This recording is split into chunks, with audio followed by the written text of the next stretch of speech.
I have to get my earbuds out.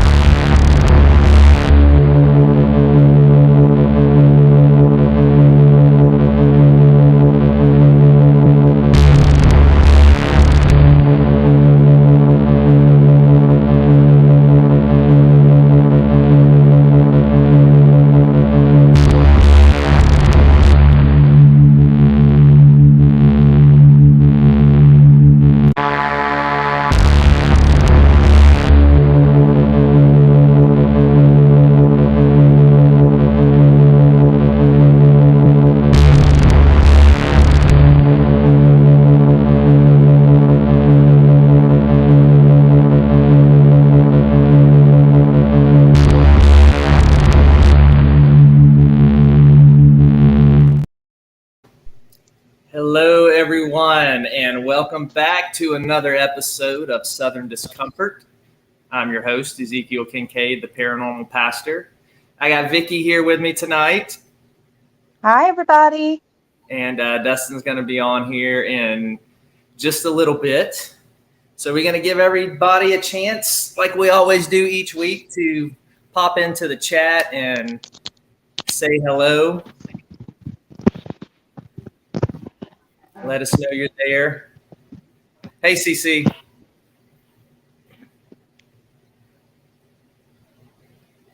right, so I am on my new phone, and it doesn't show me comments unless I pull it up a different way, Zeke.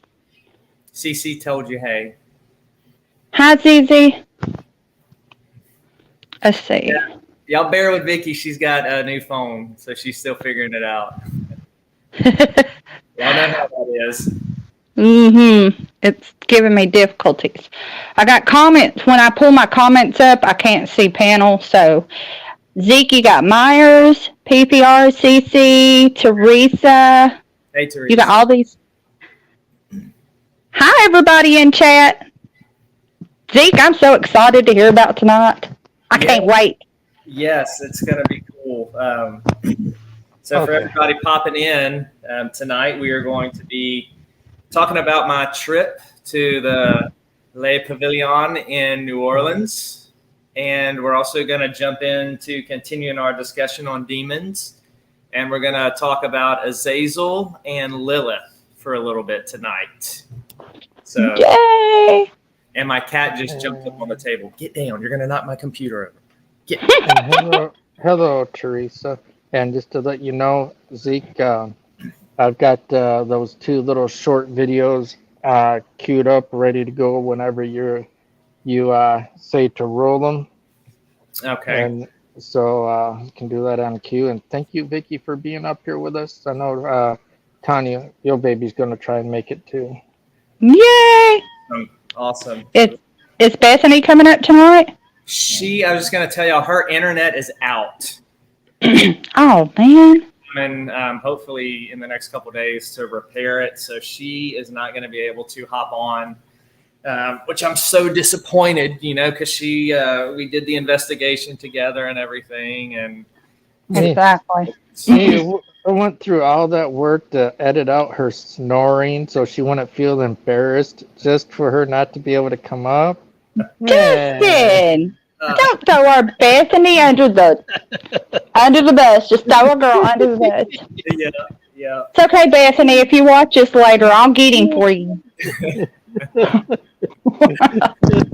Yeah. It was quite funny, but yeah, I'm a little sad she's not going to be here. Yeah, me too. Did you have a good birthday? Okay, everybody. Last weekend, Zeke went and had fun without us. He went to Louisiana, and it was his birthday. So everybody in chat, tell Mr. Zeke happy birthday. Thank you, Vickie. Exactly. You're welcome, honey. Yeah, we did a little birthday trip to New Orleans and got to show Bethany the city. She'd never been there before. So it's worth going just for the experience once in your life. Absolutely. I still think I could have fit in a suitcase. Maybe not the little ones, but one of those great tall ones. Yes, I definitely could have fit. Stuff you in there. That's funny. And let me see, we've got 6. We should usually starts off slow at the beginning, but they roll It's in. it's not letting me highlight tonight, but Zeke, Teresa, Myers, and Cece all said happy birthday, Zeke. Thank y'all. You know why? It's you gotta go when you came in. You probably Mm-hmm. went in through the link that I sent you instead of you. You have to I go through StreamYard itself and then put in your and sign Yeah. in that way. Yeah. Well, I'm on my new phone. I'm not on my old phone. My old phone will let me do it, but my new phone still ain't let me go through StreamYard like the other way. Hmm. Man, why didn't we think about it when you were up here? I don't know, because we had other things on the mind.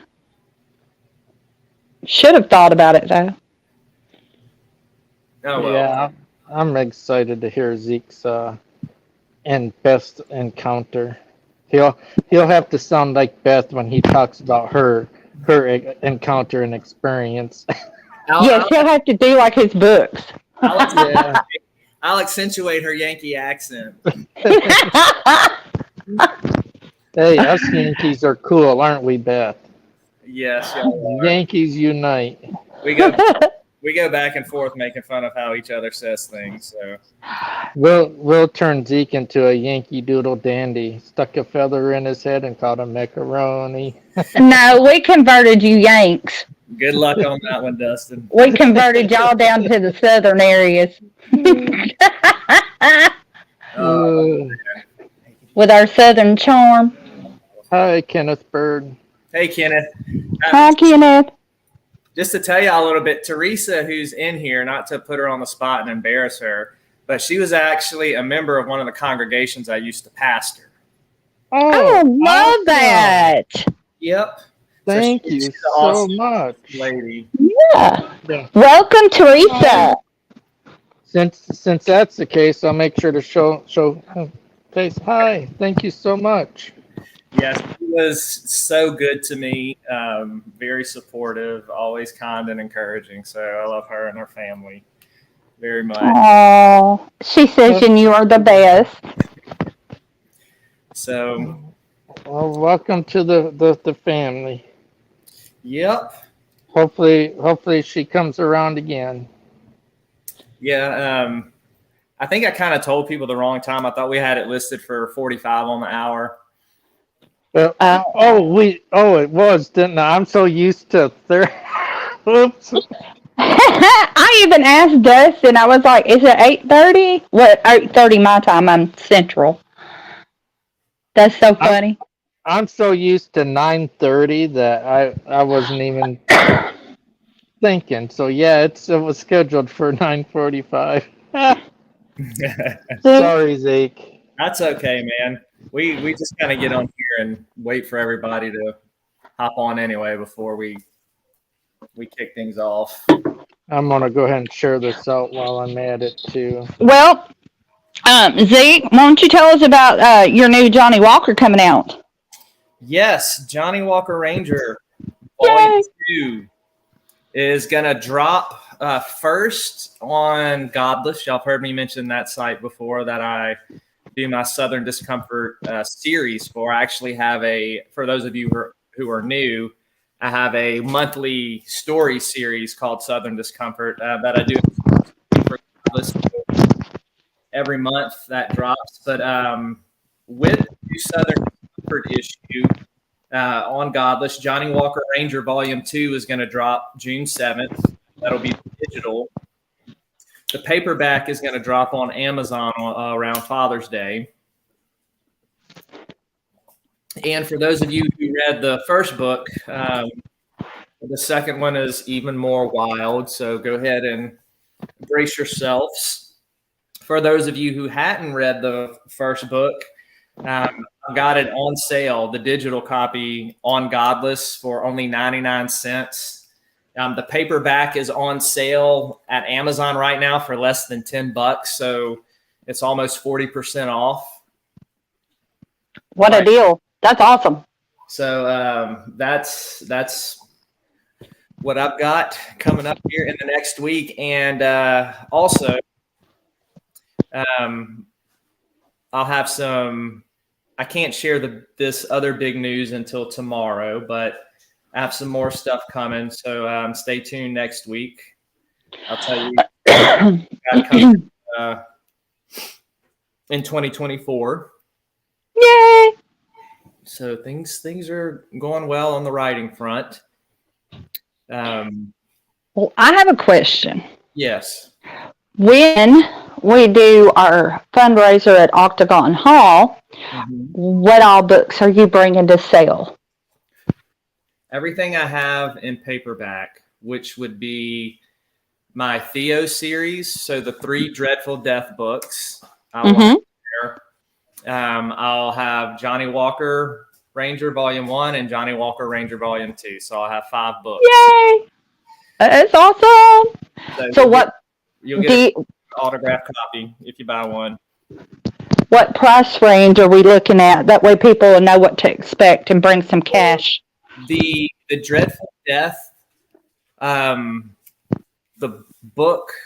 first book is $8. The second 2 books in the series are $7, and the Johnny Ranger books are $15 each, right?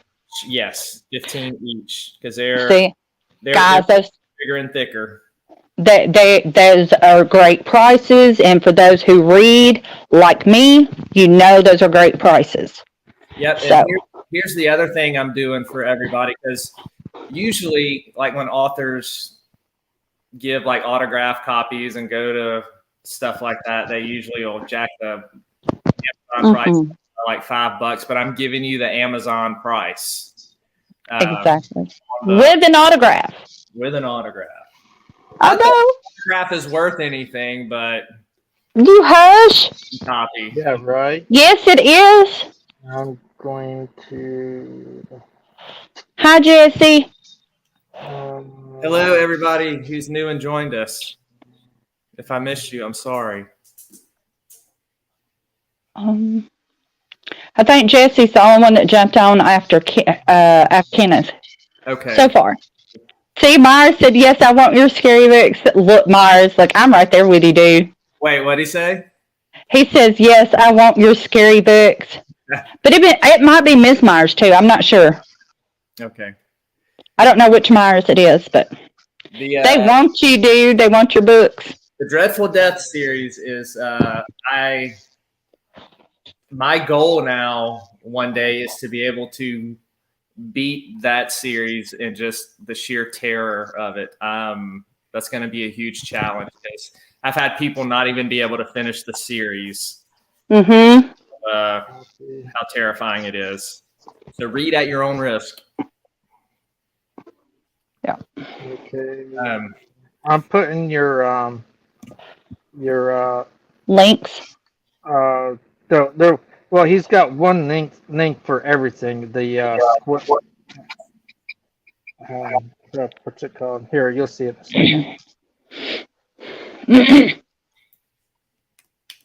Exactly, Teresa. And Teresa said, and when your books go to film/movies, those signed copies will be worth some money. Cha-ching!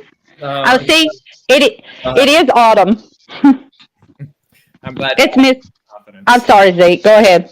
No, I was saying I'm glad y'all have such confidence in me. I'm gonna pin. We absolutely do. We have faith in you.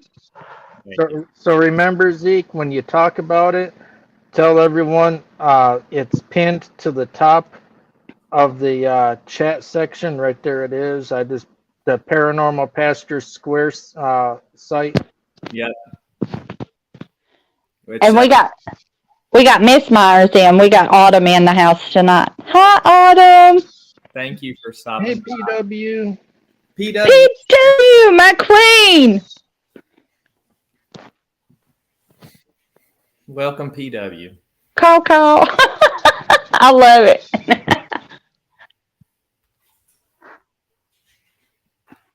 CC said, PW, my twin. They are twins, though, for real. Great. Yep. Well, y'all Y'all ready to go ahead and kick things off?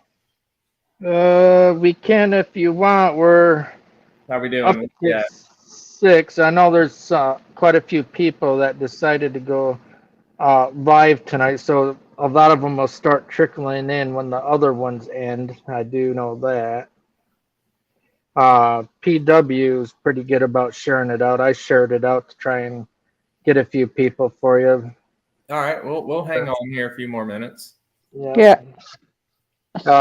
Meanwhile, I guess we could do some motivation here since Beth can't be on. We can inspire her, and she can be here in spirit by going like this. Yeah. That there is the Ectobago. That's a beauty. That's Love it. Dream Chariot, 1985 Winnebago. And, Love it. And there, that's in style right there. Yeah. Oh, we're gonna have to find you some fuzzy boots, man. Yes, you are. And that's what I'm going to be hauling behind the Winnebago. Heck yeah. Now, what I'd really like to find is, y'all know that station wagon on National Lampoon's Vacation, that Chevy Chase. Yeah. The wood panel. Yes, that's the one. I love it. Want. And for your covers that you sold last week, I'll go ahead and click on them again while we're waiting. Yep, there's Johnny Volume 2. Now, let me tell you a little bit of what this book includes. You're going to have twice the mayhem. You've got twice the blood and guts. You've got twice the offensive humor. You've got a drunk angel. You've got a stolen God phone. You've got time travel. You have Johnny Walker Ranger creating the butterfly effects of all butterfly effects. You have a demon outbreak in an Amish paradise. You've got possessed people getting run over by a monster truck. You've got the best relationship advice from Johnny Walker Ranger from any book ever. Vomiting rednecks. You've got flamethrowers, possessed farm animals, and a whole lot more. Possessed farm animals. I know. I could just see the cow talking to the goat. I'm just saying. Oh, what's even funnier is Johnny trying to converse back with them.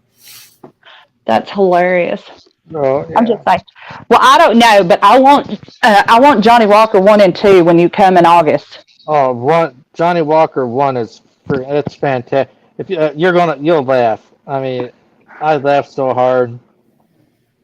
I want the signed autograph copies though. I need to be bougie. I need an autograph.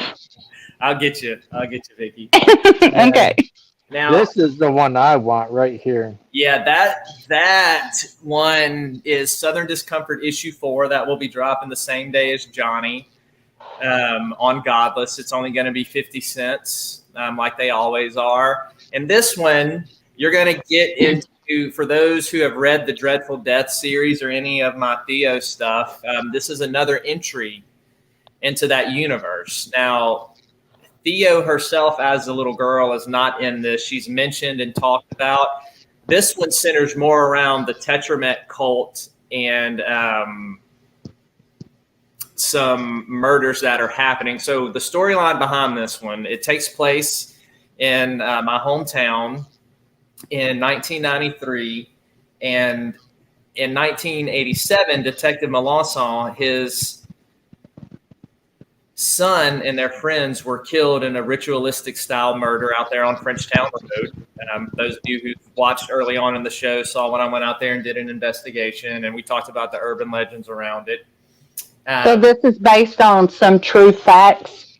It's based on the legend with, me taking it and expounding it and making it fictional. Right. And, a lead opens up with a pregnant crack whore that detective investigates, and he finds out that what is happening is the cult has marked certain women and they're pregnant and they're giving birth to the tetramet body parts to put him together in this physical world to take over. And that's awful. the detective is trying to find the last pregnant girl before the body parts are birthed and the cult can put together the tetramet to have him manifested in this world. So, PW says, where can I find this book? She missed it, so go ahead and tell her again. The Southern Discomfort and the Johnny Walker Ranger, they're all on Godless right now, the Southern Discomfort series. So you can go to Godless. I'm going to get that link right now. I'm going to the past live stream, unless you got it up on one of your medias lately. I can snag it from there.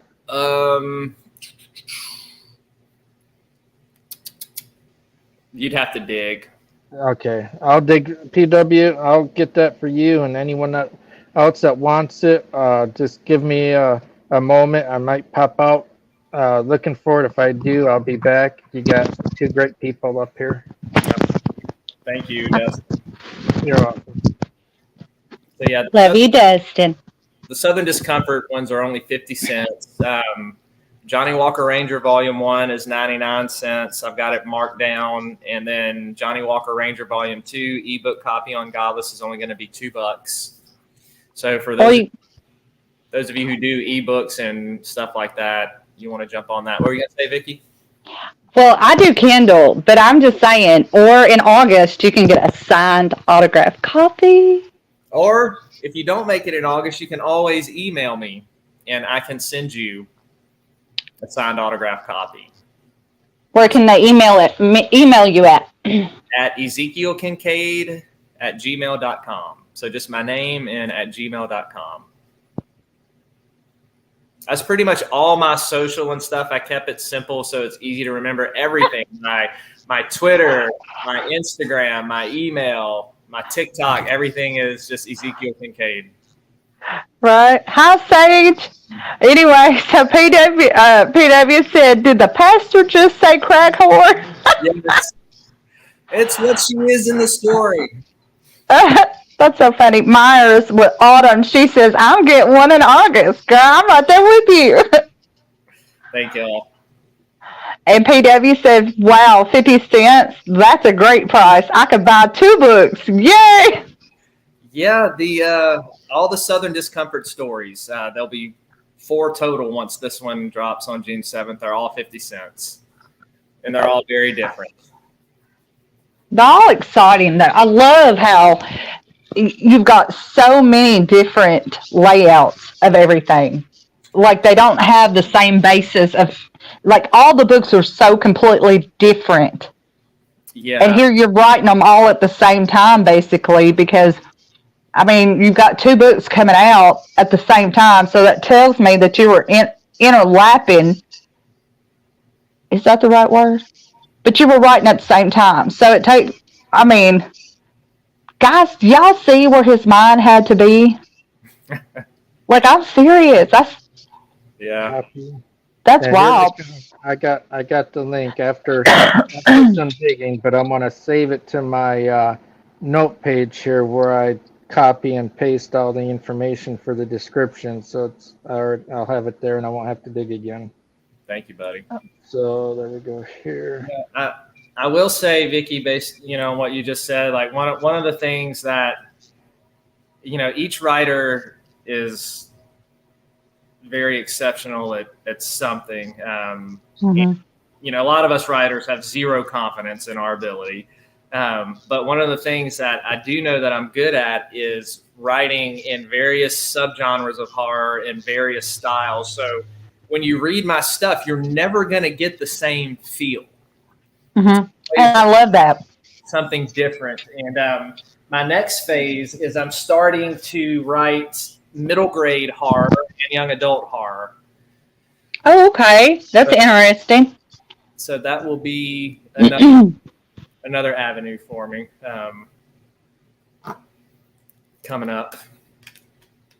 Yeah, because like one of my youngest littles, he's fixing to turn 10 and he loves horror, but I won't let him watch or read things because he's 10. Yeah. Or well, he'll soon be 10. And it's just like, even with the horror books and stuff, there's so much truth behind a lot of it that I just don't want to, what's the word? I don't want him to grow up as fast as he needs to too soon. You know what I'm saying? But he loves like certain little horror things. Like one of the new Chucky movies, I let him watch it when it came out, but I'd make him turn his head during some of the, really graphic parts. Which the newer one, I don't know if it was a newer one that's come out, but it was a few years ago when it came out. He thought it was funny and he laughed at it, but I don't need my kids having nightmares. But he loves it, and I have to break him off in increments of it. Mm-hmm. You have to go with maturity level. Yep. So how young are you going to write for the horror? So the middle grade is for the youngest audience. Think Goosebumps. That's what it's. Awesome. Pretty much that style. You're going to have not going to be any blood, any violence, any sexual content. It's going to be, sheer horror for the fun of it. I love that. So, I really do. As a mother and the whole sexual thing, like it's really hard. It's really hard. Even kids shows now, like they implement so much and kids catch on to it. They're like, Mom. I'm like, just don't pay attention. And this is on kid channels. Yeah. So, I mean, I love that. But here's the thing. I love the fact that you're going to start doing these kids' horror books because I'm hoping it'll get my son interested in reading more. Yeah. I'm just saying.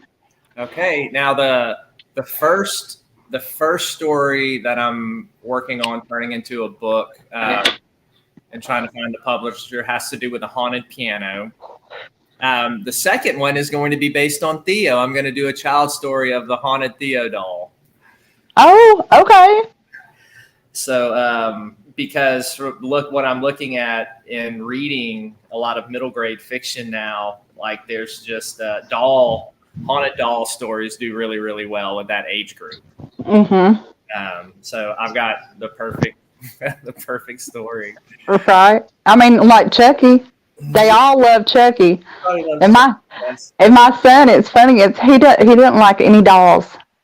And like even big teddy bears, like the ginormous teddy bears, he's like, Mom, they're staring at me. They're creepy. So, I mean, just a lot of kids are like that. The clown dolls, they're like, a lot of adults are like that. They're like, no, nope, not today. Yep. Well, Dustin, Vickie, y'all ready to? Yes. Yep. Go for it. All right, y'all. I'll put you full screen, solo you out, and I'm going to mute.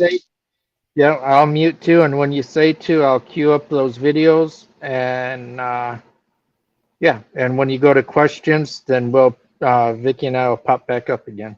Okay. Sounds good. All right, y'all. Let's get this thing kicked off. So Friday and Saturday night over the weekend, Bethany and I got a couple rooms there at the Le Pavillon Hotel in New Orleans. It's supposedly one of the most haunted hotels in the area with over 100 documented ghost sightings. Now, if you try to research this hotel online, you're not going to find a lot about it. There's just not a lot out there.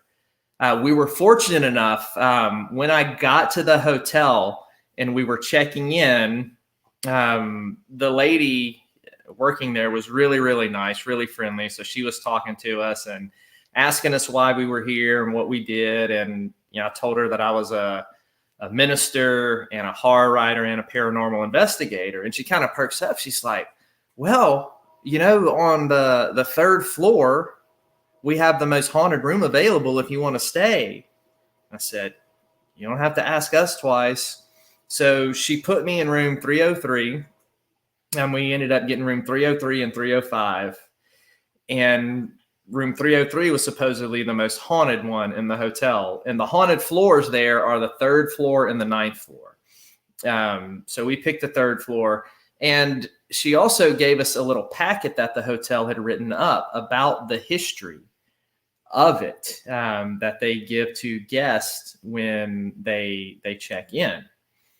And as we're reading through this, and we ended up going back and talking to the lady some more, the hotel is one of the oldest buildings in the state of Louisiana. It was built on top of a plantation. It's in the French Quarter. So if you go down there to New Orleans in the French Quarter, it's buildings everywhere. You would never even know by looking at it that all of this used to be wooded and plantation land in fields. So the hotel was built on top of a plantation. And before it was a hotel, it was used as a brothel, which is interesting. So we find out this history about it, and we unload our stuff, we get to the room, we unpack, we're going back and forth between each room. I'm trying to get things set up, and we end up kind of going into room 303, the one that's supposed to be really haunted, and hanging out there for a little bit. And I started using the Spirit Talker app, and we were getting lots of women's name, which makes sense with it having been a brothel. And I had my paper that the hotel gave me, and I had opened the first page, and I laid the packet down on the ground with that first page, with the first page open. And I asked the spirits that were there, I said, y'all are communicating well. Do any of you have enough energy to move things? Can you move this paper? I'd also set my EMF reader up, asking them to see if they could knock it down. So I did that. I left the paper open like that. Bethany and I went to the other side of the room, and we'd gone grocery shopping. So we started making sandwiches and stuff to eat. And then 3 to 5 minutes later, I walked back around to where the paper was on the other side of the room. It had been picked up. The page had been folded back, and it was turned facing a different direction. And my immediate thought, even though Bethany was right there beside me, and as I told you, I always go into these things skeptical until proven otherwise, I asked her, I said, did you move the paper? And she was like, no, I didn't move the paper. I've been standing by you the entire time. And I said, come look. And she came and saw that the paper had been folded and turned. So that was our first major experience. There was poltergeist activity. We had trouble. I did several EVPs, but was never able to pick up anything on the EVP. The EMF reader they struggled with. They could get it to flash. They actually got it to flash all the way red a couple times, but they could never hold it in a steady state. But what they were able to do was make some fantastic light orbs. So I did get those recorded, and we have those videos to show for you. So Dustin, if you want to go ahead and get those geared up, there's 2 videos we pieced together. Well, I went ahead and separated it for you. Okay. Yeah, because you mentioned the first and second, so I went ahead and when I re-edited it again, I went ahead and just broke it back up. Okay, so yeah, pull that first one up that we had to edit out Bethany snoring. Okay, the short one. Yeah, this is the first encounter. All right, I'm scrolling down. Pay close attention to your screen. Okay, this is 49 seconds. Yep, that's the one. All right, can one of y'all knock that stuff over?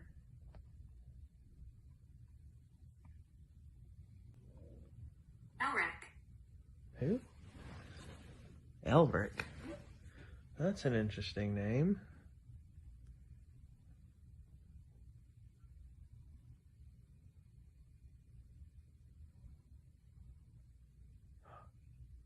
Oh, light orbs everywhere. I got that on film.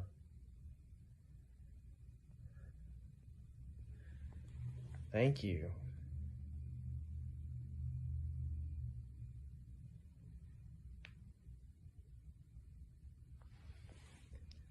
That was cool, y'all. Thank you. Boop. All right, that was the first one.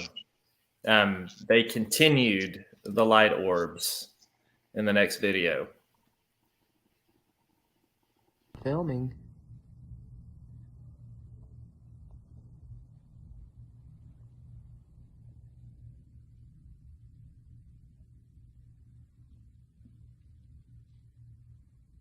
Any more light orbs? I saw that one fly from the mirror in the first one. Oh, I think I just got one and another.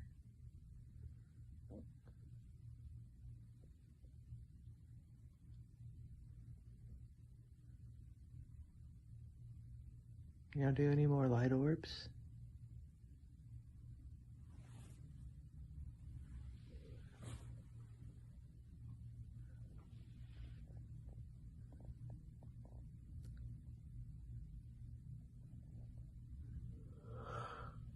The wall. Okay, the wall. Which wall?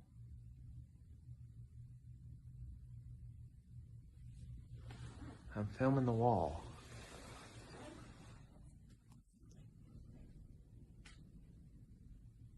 Oh, whoa, whoa, whoa. What? Big ones.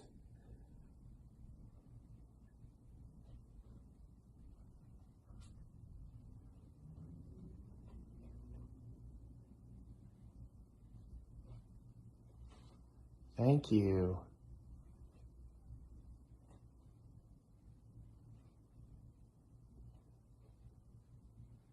Any more on the back wall here? So why are we seeing orbs but then some going off? It's how they manifest themselves.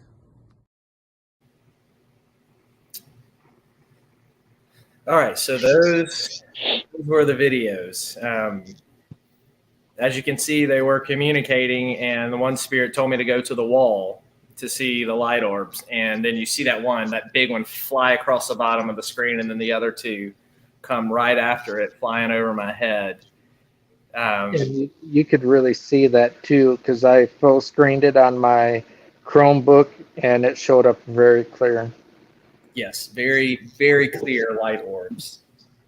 There was two specific ones that I really liked. The one that looked like it came out of the TV side, and you only caught part of it. Like, it was big, bright, and beautiful. Yeah. When it told you to go to the wall and you got up and you walked over by the TV, you had that one that darted in front of you, and it was big, bright, and beautiful. And again, it come from the wall where it told you to go, but it was the wall over by the TV and the mirror yet again. I love how it was both in that same area, and they were big, bright, beautiful. Yep. Those were my favorite. Yep. And, the more that I investigate and use Spotted Ghost app, the more I am convinced of the genuineness of it, the spirit talker, that it really works. So. Yeah, I agree. He put a lot of pride in there to do one that's different than, I won't say the names out of respect, but some of the other well-known apps that are word banked, and it doesn't matter if you have it on airplane mode or not. You put Spirit Talker on airplane mode, it's designed just for to do that. Yep. So you don't have no online word banks or manipulation coming through there. What I like about it is I like using it with my other necrophonics. Because both of those I have tried and have come out with reliable information that I was able to back up. So, with that being said, I love using those as a combination together to see if you can get a flow with the conversation between the spirits or between you and the spirits.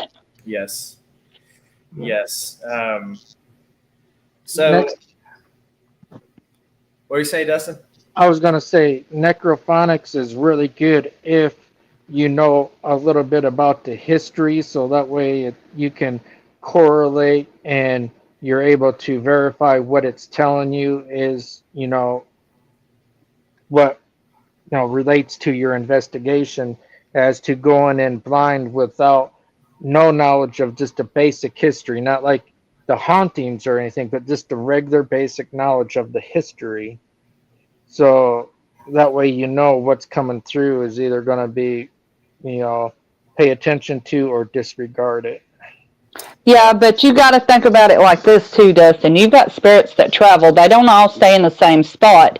So you're going to have spirits that'll travel a block away and they're traveling. Spirits are not stuck in one location. So you could get, say you get the spirits from the location itself. So he was at the hotel, and think of it like this. So it was a brothel at one time, and then it became a hotel. So one of the apps may be picking up the brothel women and people, whereas the other app could be picking up the hotel people, spirits. Very, very true. So, yeah, Teresa, it was cool. They were dancing all around, for sure. They were excited we were there. They were very chatty. They thanked us for talking, saying how respectful that we were. We actually had one hitchhike home with us. Now, let me tell you this story. Oh? So, before you do that, I have a question. Yes. All right, before we jump subjects. So my question is, that was a very interesting name that came across during that video. Were there any names that y'all caught that was specifically linked to the history of the brothel area or any murders that happened or anything that you could? I cannot speak on that because, like I said, there was no information. We looked and researched the names we got. Like I said, we researched the hotel before we went. There is hardly anything online about it. And even the lady behind the desk confirmed, she's like, yeah, they don't put anything online much about the history of this place. Did you get a date of any, like 1800s, 1900s, anything come across? 1700s was the only date that we got. Oh, wow. So see, it being in the 1700s, it's pretty rare that you would even get any kind of documentations back there. But the fact that you got 1700s and you got such a very old, unique name, that kind of, they kind of link together in my mind. You see what I'm saying? Yes. Okay, I'm done. I'm going to tell y'all this, and this is this story of what I'm about to tell you is just to confirm the reliability of Spotted Ghost app. So when I got home, my 18-year-old daughter, Emma, she and I were talking about the trip, and I was telling her about everything. And, we started to do kind of a session in my home, in my room, because we do have spirits on this location, on this land. And when we started talking, it wasn't the ones that always come up. And my EMF reader was going off in my room. It never goes off in my room, and there was nothing around it. And so we were like, okay, what's going on? And one of the spirits started talking, and it said skull, it said pearl, it said something else. And Emma was walking around the room, and she stopped by my bookshelf where Theo is. And right there by Theo is my skull, and I have those of you who watch horror movies, the movie Pearl right there. And she was like, Dad, there's something here that's new, and it's telling us this. And then Emma, what did it say? It said something like, I know you. It said, I know you. Yeah. That was and then I weird. asked it its name, and it said Evelyn. And Evelyn was a name that I got at the hotel. Now, what's interesting is when we were doing the spirit talker in the hotel, we were using it on Bethany's phone. When I came here in my home and we were using it on Emma's phone. So Bethany got the name Evelyn, and then Emma got the name Evelyn. And knowing to see that if it was from the hotel, I asked them to make light orbs, and I filmed it, and I have that on film, so I have to send that to you, Dustin. But the light orb started coming out of the bookshelf, and out of that same area, right? Same area, and out of my Theo doll. So I had to tell them to go. I had to tell them not to attach to the doll because spirits love that doll. Are you on your laptop? I am. I'll say if you wanted to do it during the show while you're talking, you can send it to me and I can get it all done, and you can we'll get it up before the end of the show if you want, or if you want to wait until Sunday. Let me see, buddy. I love the fact that it gave you all the little tidbits to let you know. I mean, basically what it said was, hey, I'm over here. Look, come find me. I'm here. Yeah. With the skull, with the pearl. I'm just saying. Yeah. It led you to that specific place because that's where they were at. Yep. And the other spirits that were here did not like Evelyn being here. They were getting mad. What did they say? They were like, please make them go. Yeah, like it came up. You were begging us to get them. So they're kind of like possessive, like jealous. Well, yeah, I mean, this is their land. This is their land where they've Right.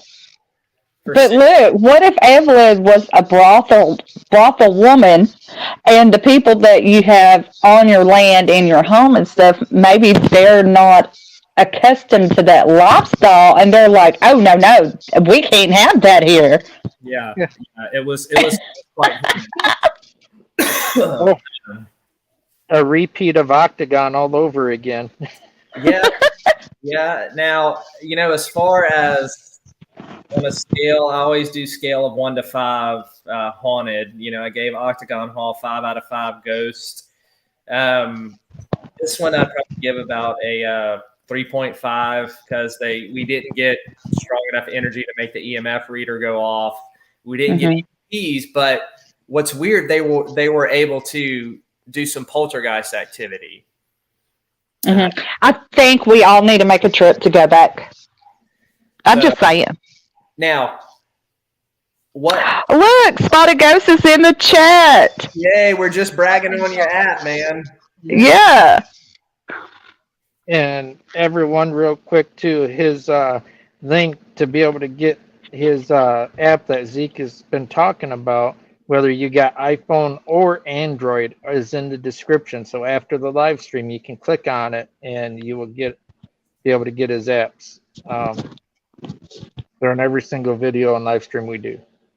Hey, and by the way, did y'all see Autumn's comment, Myers Autumn comment about how they had gotten Latin to come across? Yeah, and where did it go? She said that Stephen was going to talk about it. Too gone. Okay. She says Stephen's going to talk about it tomorrow. So awesome. I'm interested in seeing that. Yeah. I haven't gotten Latin, but I've gotten another language. Emma, do you remember what it was that time? It was Arabic. Yeah, it was Arabic. That's what it was. Oh, wow.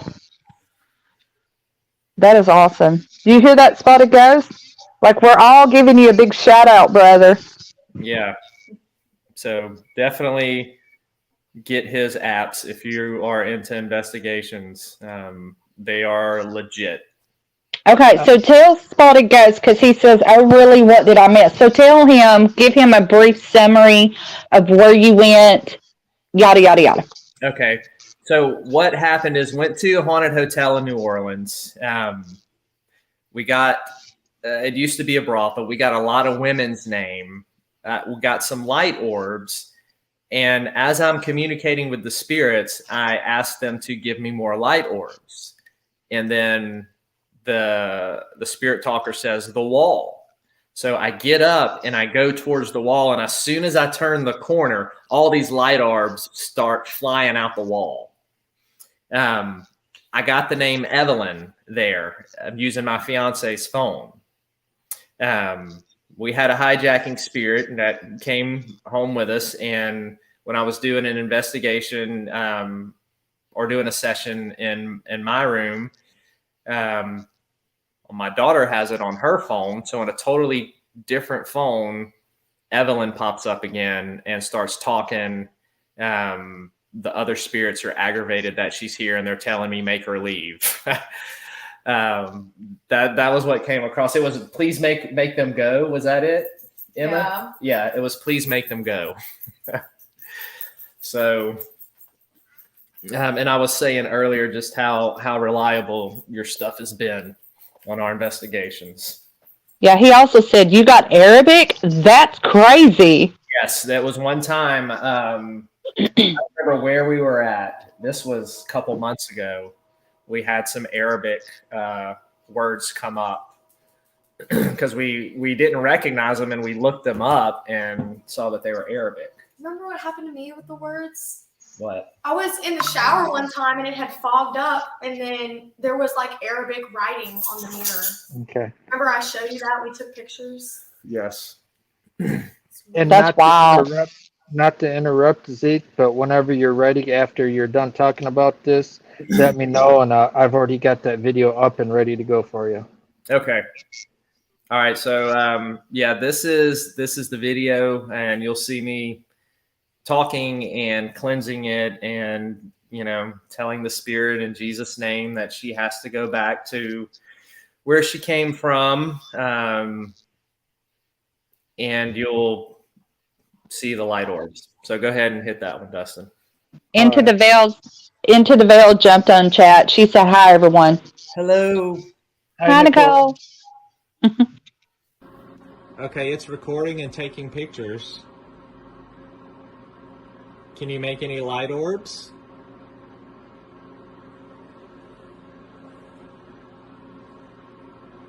It said tonight. I'm going to take a photo, all right, right now. Oh, I just saw a light orb. You did? Yep. Wow. Can you make another light orb? I guess I like talking to you. Came with you. See the veils lifting. If there are any spirits here from New Orleans, you have to go in the name of Jesus. You cannot follow me home and attach to me. You have to leave right now. You have to go back to the hotel and stay there. You have to leave. If you came from New Orleans, if you came from the Le Pavilion, you have to go back. Might be why they're asking for soul music. That makes sense. I think they just left. Yeah, it feels lighter. I'm sorry, but you can't stay. You have to go back in the name of Jesus. Sorry. It was nice talking to y'all, though. I appreciate the visit. Can y'all show us one more time before you go? They just did. They did? Wow. All the light orbs are coming from Theo. Oh, thank you. Another one from Theo. That was cool. You cannot attach to my doll. You have to leave. Where's the reader at? Leave my doll in the name of Jesus. You cannot attach to her. It said monk. You literally got a monk robe earlier. That's so weird. Because your robe's right there. Yep. Let me see this. Let's see if it goes off.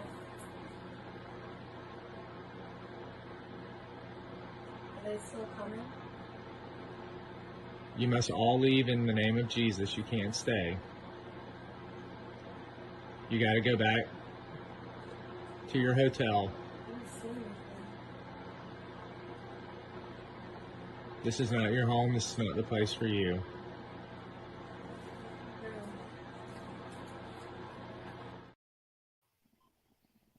So yeah, you could see the faint light orbs coming from Theo, and that one towards the end when we gave That's my favorite. the final goodbye. You see it. It's like, fine, I'll go. That was so cool. That was awesome. And your daughter cracks me up. Soul music. Yeah, well, I love it. They told us to play, like Evelyn was saying, to play soul music. You know, being from New Orleans, that's the type of music she hears, and you know, we were playing music in the room and stuff while we were there. So. And what's interesting is the way that she asked too, because she used very old English to describe soul music. It was like what, Arctic or something? It was weird. Yeah. She was using some old English terms. We had to look it up. Oh, I love that. And then I was like, oh, jazz, okay. Which they did play a lot of that. They still play a lot of that, even on the streets down there. Yeah, we heard some of that. These little jazz bands that gather on the corner there. So, you know, overall, it was quite a good investigation. Definitely worth going to if you haven't ever been. Make sure you tell them not to follow Now, the thing with New Orleans is there's tons of haunted places. So there's more than this. There's other hotels. We actually did some haunted tours, and they took us by some of the other haunted hotels. Talked a lot. That's cool. Those of you who are familiar with history may know Delphine Lalaurie. There, she was a very wicked woman. Abused her slaves and burned them and chained them up. Oh wow! Oh, it was bad. Like until the house fire or something. That's who you're talking about, right? Yes. When they went in and found them in the basement. Yes. Mm-hmm. Yes. So we got to see her house. Did you go inside? No, we're not allowed inside. The owner. Dang. The owner lives in San Diego, so there's a new owner, and he lets people stay occasionally, but you have to have clout. So I was telling Bethany, I'm like, one day, get enough clout as an author. If I can get in there. Don't forget about us little people, brother. I won't. I'm just saying. I'm gonna throw my foot in there. Justin and Nikki, y'all can already count yourselves in on that one if I get it. I'm gonna be driving down to Vickie, being like, "I'm parking my car in your driveway. Let's go." Let's go. Like road trip. And hi, Jason, Ghost Hunter. So we've got a bunch of people. We've got Jason, James. I know there was another one I thought I seen. Welcome. And Crossover all jumped in chat too. Thank you. Y'all. So Spotted Ghost also said that he's going to be doing a live stream next week about Spirit Talker, and I'm going to explain how it works. Oh, awesome. Y'all don't want to miss that. I don't want to miss that. Exactly. And he's always welcome to come up on panel anytime, too, to talk with Zeke or any of us. Yep. Absolutely. We love what you've done and what you've created, so it's been absolutely. He's part of the fam. All he has to do is say, "Hey, give me the link." Does anybody in chat have any questions about the investigation before we jump into talking about Lilith and Azazel?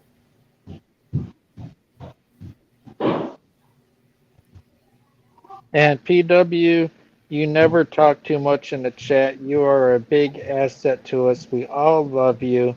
And from here on out in the future, you don't have to worry about trying to get your link in there. I'm sure it's a mutual agreement with Zeke and Vickie and CG and Yo Baby. We're just going to include it into the description of every video and every live that we post up here. So you're that big of a help, and you've shown that you care. We love our PW. Thank We you. love our CC too. Yep, CC is awesome. Yes.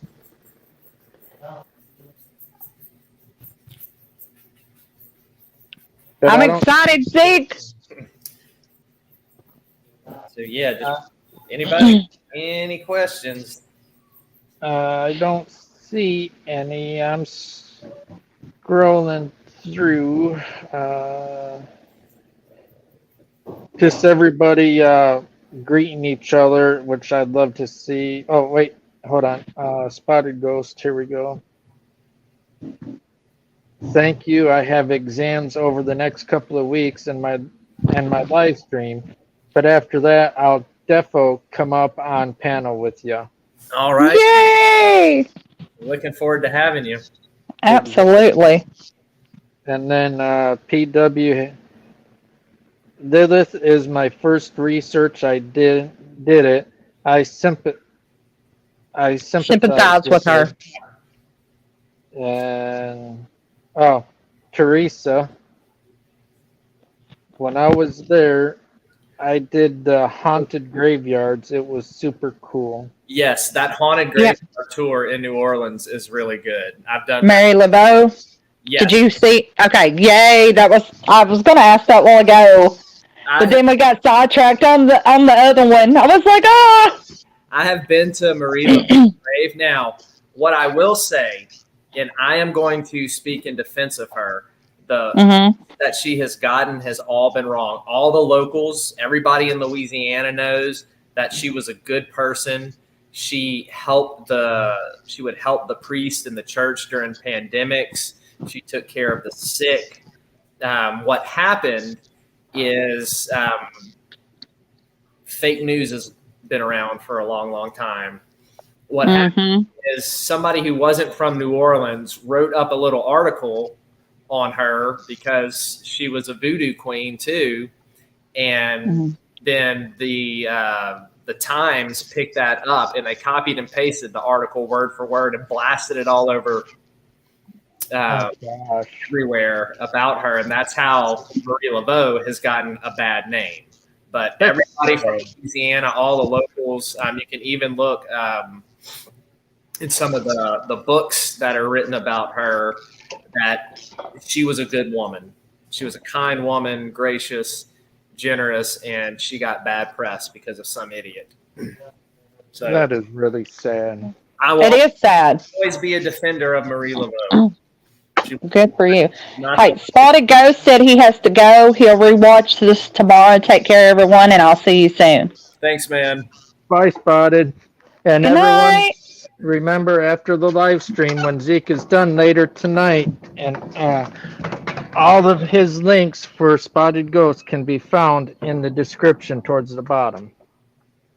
Yep. And jump on that, grab those apps, and They're worth the money. Get to using them. Well, all right, y'all. Let's continue our discussion on demons. Last week we talked about territorial spirits, and we looked at some words out of Daniel about the princes, and we talked about the sons of God, who were the highest ranking beings that God created. They were part of his divine council in the Old Testament. Part of that divine council rebelled in Genesis 6, went down and had relations with the daughters of men. We saw in Deuteronomy, those sons of God, those princes were ruling spirits. Each one of them were supposed to be over a nation. We'll get more into the sons of God as we go on into the study, but it just helps with to have a little bit of knowledge on it to understand the aspect of territorial spirits. And so then we moved into actually talking about territories and how in the Hebrew mindset that you had Israel as the chosen people of God, their ruler was Yahweh. and how the wilderness there, that was the place of sin. That was a place of demons. That was the place where dark entities dwelled, where chaos was. And so we're going to look at two specific creatures, demons, whatever you want to call them, that were big in the Jewish religion, that were wilderness dwellers, and that is Azazel and Lilith. We're going to touch on Azazel just lightly, because we're going to be talking about him when I start preaching through the book of Enoch. That's going to be our Sunday show called Sunday Shots, that is going to start this Sunday at 7 p.m. Central, 8 p.m. Eastern. I'm going to be going through the book of Enoch. So we're going to end up talking about Azazel a lot in that, because he is one of the main characters in there. So tonight, what I want to do is just kind of give you a little bit of an introduction to Azazel, and look at some passages in the Old Testament that have kind of been glossed over to hide the fact that a supernatural entity is being talked about. So the Hebrew words that are used in relation to Azazel are obviously Azazel, Sa'ir, and Sa'irim, which means goats and goat demon. So to the Hebrews, Azazel is a goat demon. He's associated with goats, and we're going to see that play out here in the Old Testament. The first passage we're going to look at comes from Leviticus, and it's Leviticus 16, and it is on the Day of Atonement, or Yom Kippur. And this is the instruction that is given in this ritualistic backdrop. And Aaron shall take the 2 goats, and he shall prepare them before Yahweh at the tent of assembly entrance. Then Aaron shall cast lot for the goats, 1 lot for Yahweh and 1 for Azazel. And Aaron shall present the goat on which the lot for Yahweh fell, and he shall sacrifice it as a sin offering. But he must present alive before Yahweh the goat on which the lot for Azazel fell, to make atonement for himself, to send it away into the desert to Azazel. That's one English translation that I like that gets it right. Now, other English translations, they have Azazel translated as a scapegoat, or as the goat that goes away. Where the translation I'm reading from, the LEB, has it translated as Azazel. The confusion comes in is that the word Azazel, you could translate it as a scapegoat. So it's not like the people who are translating into English are stupid, right? There is credibility for this. However, it is the grammar in the Hebrew text before the name Yahweh and before Azazel, which gives it away that proper names are being talked about and not a scapegoat. So what you have in the Hebrew, it literally says 1 goat for Yahweh, and then another goat for Azazel. So it's being contrasted with Yahweh, and it's being used as a proper name. So you have 1 goat for Yahweh and 1 vote for Azazel. So I'm going to read you what I'm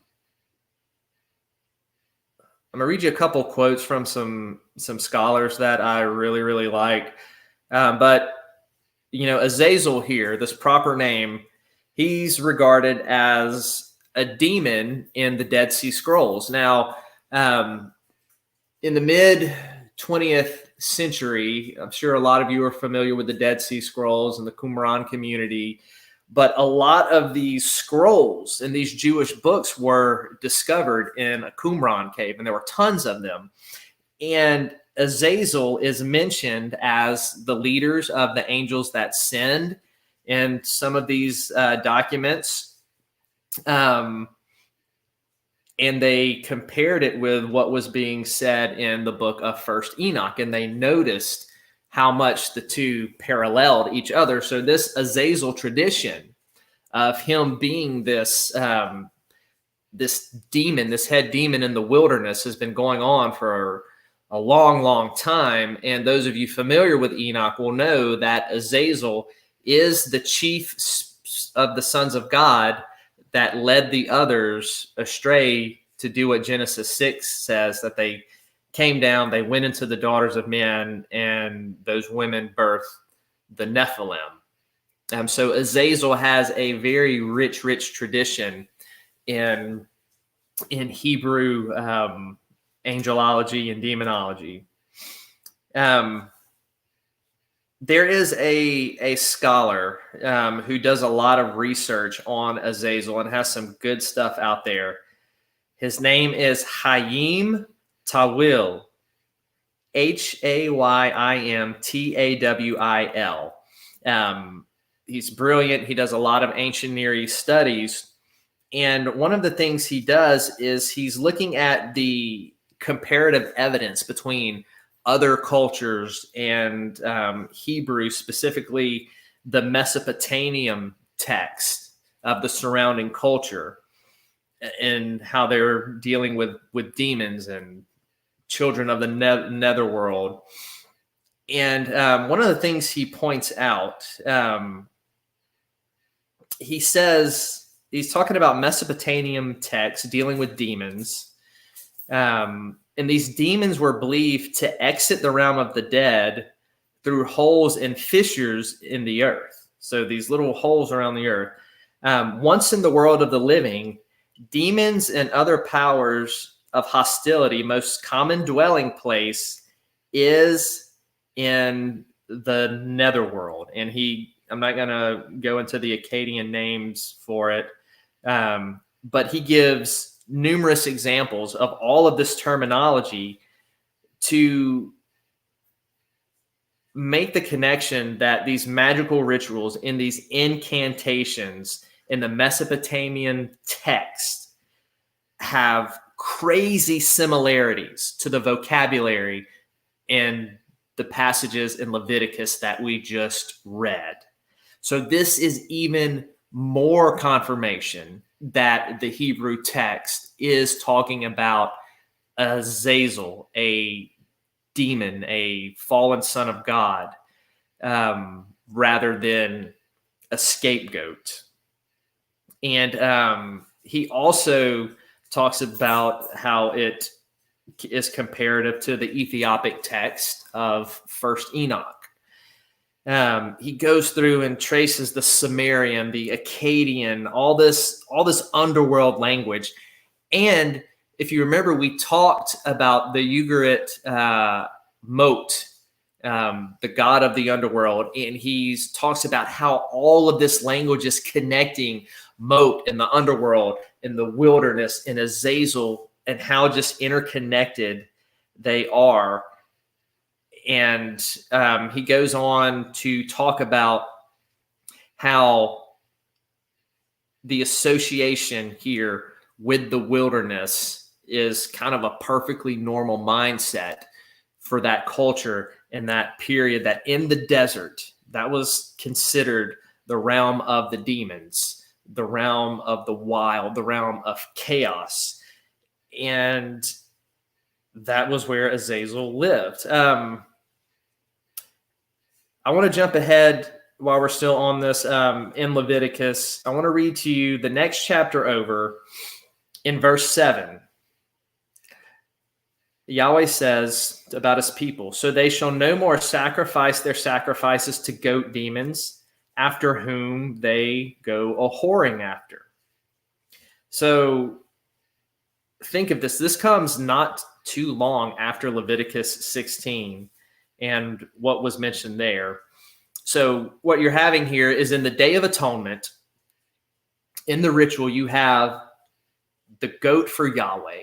This goat was sacrificed, and this goat is meant to purge the impurities that were caused by the people's sins.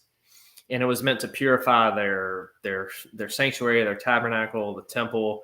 Then you have the goat for Azazel. And this goat was sent away after the sins of Israel were symbolically placed on it. So we kind of look at what's going on here. You've got sins being atoned for, then you've got sins being placed upon this goat that's being sent out into the wilderness to Azazel.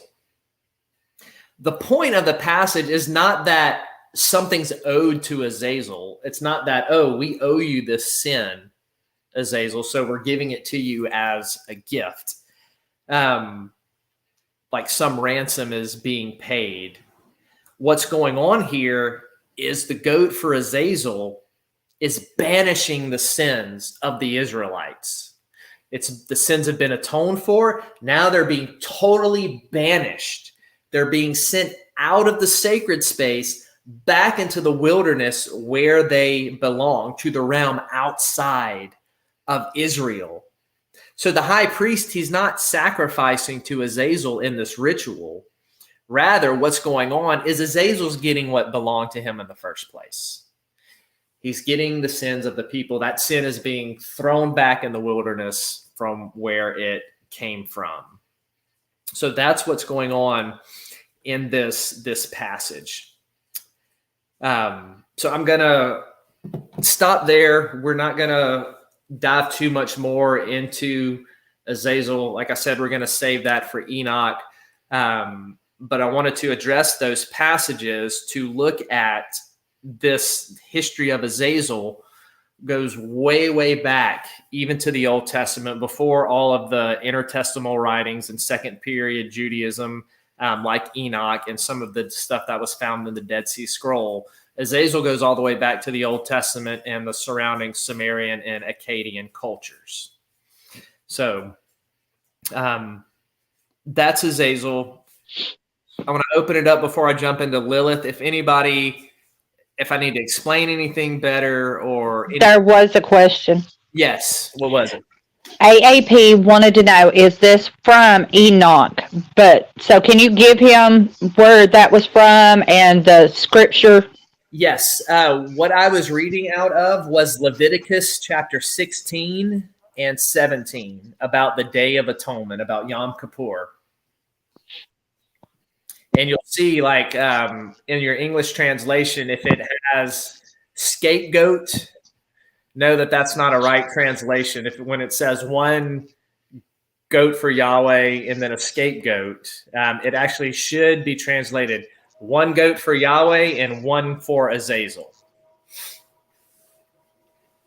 Hey, Debbie, thank you for joining. Hey, Debbie, thanks for stopping by. See anything else, Vickie, before we jump into Lilith? Not so far, but I'm looking. Okay.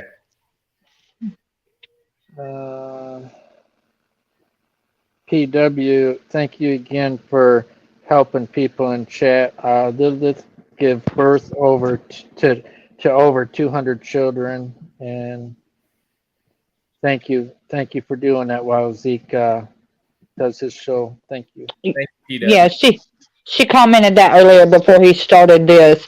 She was talking about Lilith when we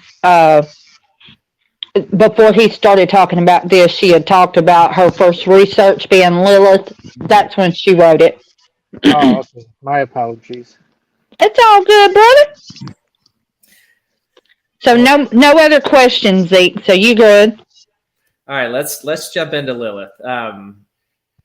Lilith has very personal implications for me. I know there are some people that see Lilith in a positive light. The stuff that I have encountered with the things claiming to be a Lilith spirit have been absolutely terrible.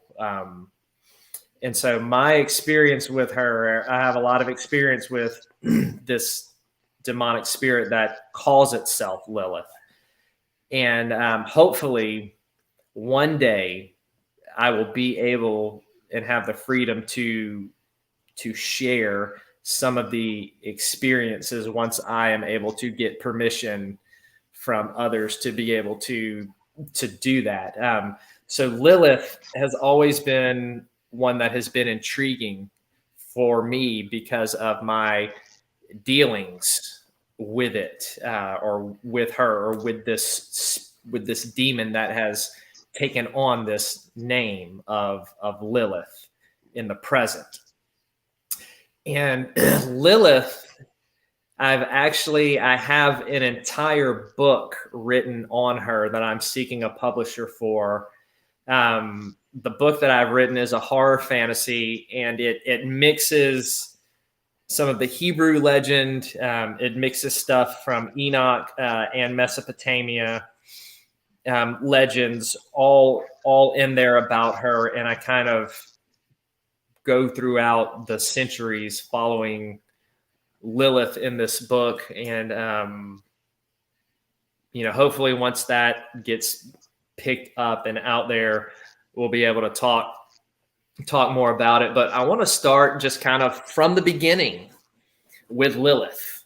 When we go back in history and look at her origin, the earliest thing that we can find is Sumerian, Akkadian, Mesopotamian area. In those cultures, Lilith was a demon spirit that would suck the blood of babies. She would sexually attack men in their dreams at night. So she was kind of a child killer, succubus type demon in that ancient culture. She was very, very strong, very, very powerful demon of the underworld. Now, let's fast forward to Israel, to the Hebrew culture. And as we have seen, because they are in the same Semitic culture, they begin to take the names of the surrounding gods and demons and incorporate a lot of those names into their writing, which is perfectly normal to do considering the culture. So a lot of people will say Lilith is never mentioned in the Bible. She's just a concoction that they made up later on, or, she's just something from another culture. What we're going to see is Lilith is indeed mentioned in these texts in the Old Testament. So I have to stop you and just say, yay! I'm just saying, because nobody ever mentions that it's actually in the Bible. So I'm going to be quiet, just say yay, and go for it, brother. Thank you.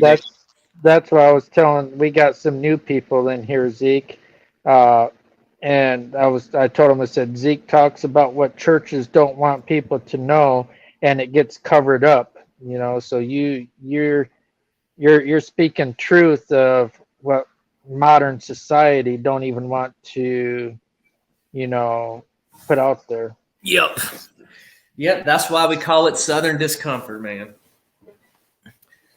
So we're going to look at some Hebrew terms here. I'm going to try to say this correctly. Like I told y'all, it's been a while since I've actually read Hebrew out loud. The iyayim, which can be translated howling creatures.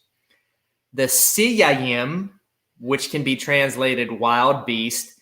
And then we actually have Lilith, translated Lilit, Lilith, there in the Hebrew scriptures.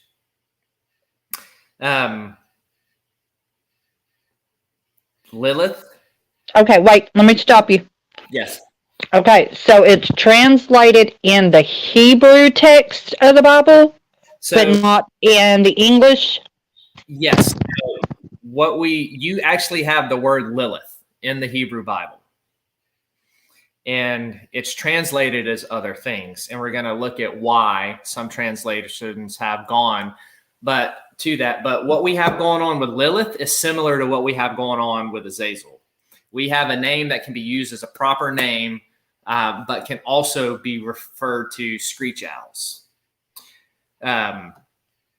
The other two words, the iyayim and the siyayim, can be translated howling creature, wild beast. But as we're going to see, they're all mentioned in connection with Lilith. So this kind of a similar thing that happened with Azazel. And just like Azazel, Lilith is associated with the underworld, and she is associated in Hebrew culture with the wilderness. Thank you. I just wanted you to touch base on that because a lot of people don't realize, unless they do further research and study, how much the Bible changes from Hebrew to Latin to English and all that. That's why I wanted you to say something. Yes, thank you, Vickie. So, like we said, the desert area, the wilderness, is populated by all these weird phantom creatures and demons and some really weird stuff that's mentioned in the Hebrew scriptures, almost cryptid-like. I'm going to read to you a passage from one scholar that I found that I really, really liked. He says the concept of a subdivided world, which is present in the Old Testament text, leads to the idea of animals and not clearly definable creatures who are inhabitants of a counter world to human civilization. Included among the eerie and dangerous animals who haunt desert places. The following are mostly called desert demons, those who live in the ruins, as the name of the Siyayim explains, where they dwell. The Siyayim, he says, are those who belong to the dry landscape desert dwellers. And then he talks about the expression the Iyayim has rather got an onomatopoeic nature. It is defining the howling creature as the howler. So these two terms can be translated as howling creature and the howler. And they often pair them together. And they're used in certain passages in the scripture where cities are judged and destroyed. And they speak of the ghosts that live in the periphery of the destroyed cities. But they avoid a kind of a clear identification. And they're described pretty ambiguously as well, is another thing that the scholar points out. And two of the passages he mentions. There's one in Isaiah 13, 21 through 22, that talks about Isaiah prophesying the impending devastation of Babylon. And for those of you who know Jewish history, you know the Babylonians came in, they ransacked Jerusalem, they took the Hebrew people in captivity for about 70 years. And it's here in Isaiah 13, when we're talking about the destruction and the devastation of Babylon, that the terms Siyayim and Iyayim occur in tandem. So the howling creature, the howler. And these two terms are also linked back to the book of Deuteronomy about illegitimate sacrifices. So we see these howling creatures in there. Then in Isaiah 34, when we go to verse 14, we see that added to the Siyim and the Iyayim is the word Lilith. So she is connected now with these howling type of creatures, these creatures in the wilderness. Here's a quote from a scholar. The wind demoness Lilith, who can already be found in the Sumerian epos Gilgamesh and Kidu and the underworld, does not seem to have had any special importance outside Mesopotamia. Interpretations of supposed findings from Ugarit and Phoenicia are very uncertain.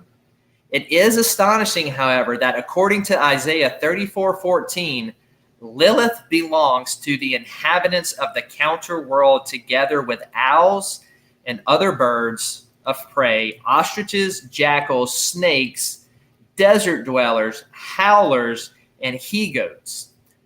The description of the ruin of Edom in Isaiah 34 is a subtly composed literary text with close connections to other places in the prophets, where they're describing Babylon. Isaiah 34 intensifies the descriptions by listing the inhabitants in the periphery in a detailed way by introducing Lilith. So,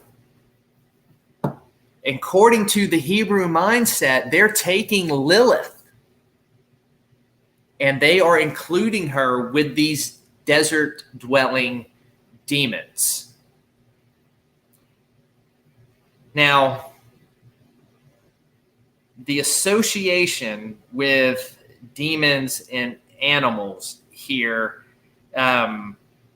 obviously is kind of the same thing. Like, we know a black cat doesn't really give bad luck. At least I hope not.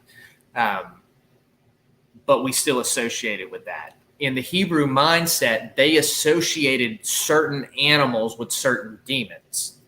And so Lilith is associated with the howler. She is associated with the owl in the Hebrew mythology.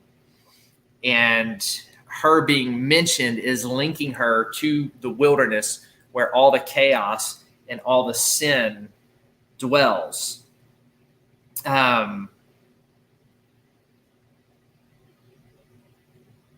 I'm trying to decide if I want to read you this quote from another scholar or skip it. Read it. Well, it doesn't really, I'm going to save this one for something else because it's not really talking about Lilith. It's just talking about the mythology behind all these cryptid creatures and how they're associated with demons. It just proves the point even further. So Lilith here to the Hebrews, she is mentioned in the scripture. Now, it's not until we get into later Jewish theology in that Second Temple period, and even in some of the later rabbinic literature, that she develops as the first wife of Adam.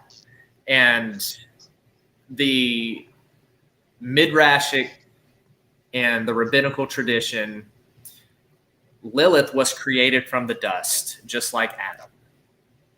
So Adam was created, Lilith was created. Things don't go well between Adam and Lilith. Lilith does not like her garden home with Adam, and she ends up fleeing. God sends 3 angels after her to tell her to come. And they say, if you don't come back, we're going to start killing your demon children. Remember, if it was like 200 or 1,000 a day, we're going to keep killing them. Lilith pretty much says, haha, screw you. I ain't coming back. I'm staying out here. And thus, that's why you have Lilith being associated in later rabbinical tradition too with the wilderness. Right, because she was cast out of the garden into the dangerous world, into the chaos, into the wilderness. Because the garden was that sacred space. Everything outside of it was sin and chaos.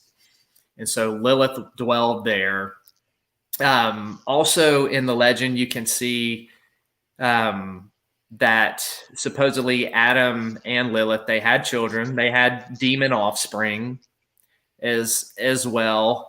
I want to give you a fantastic resource for studying these Jewish myths. There's a lot in there. in this book about Lilith, about Azazel, pretty much anything that has to do with Jewish theology and mythology. It is called Legend of the Jews. And I am pulling it up to find the author's name. Where is it? I have it on my Kindle. Bear with me.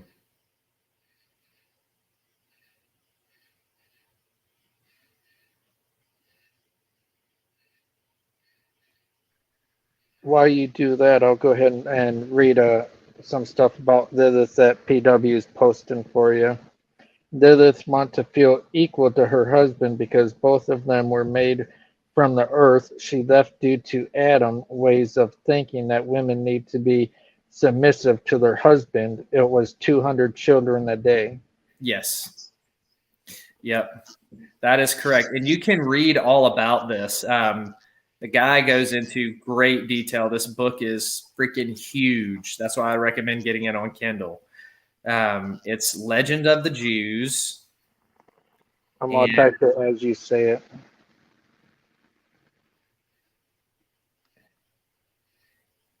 It is by, actually the book was written, I think, in German. It's an old book. It's like from the early 1900s. Legends of the Jews by Louis Ginsberg. Luisginzberg. He goes into detail talking about the conflict between Lilith and Adam. He goes into detail about talking about the angels pursuing, about killing the demon children, about her not wanting to come back. So all of that is in there. So I would recommend getting that book if you're interested in these types of studies, because like I said, it doesn't just talk about Lilith. It talks about Azazel, and it gets into a lot of the intertestamental books, a lot of the rabbinic literature that was developed over the centuries. So it is a fantastic, fantastic resource for you to have at your side when you are studying these type of things. I have something to say. Yeah.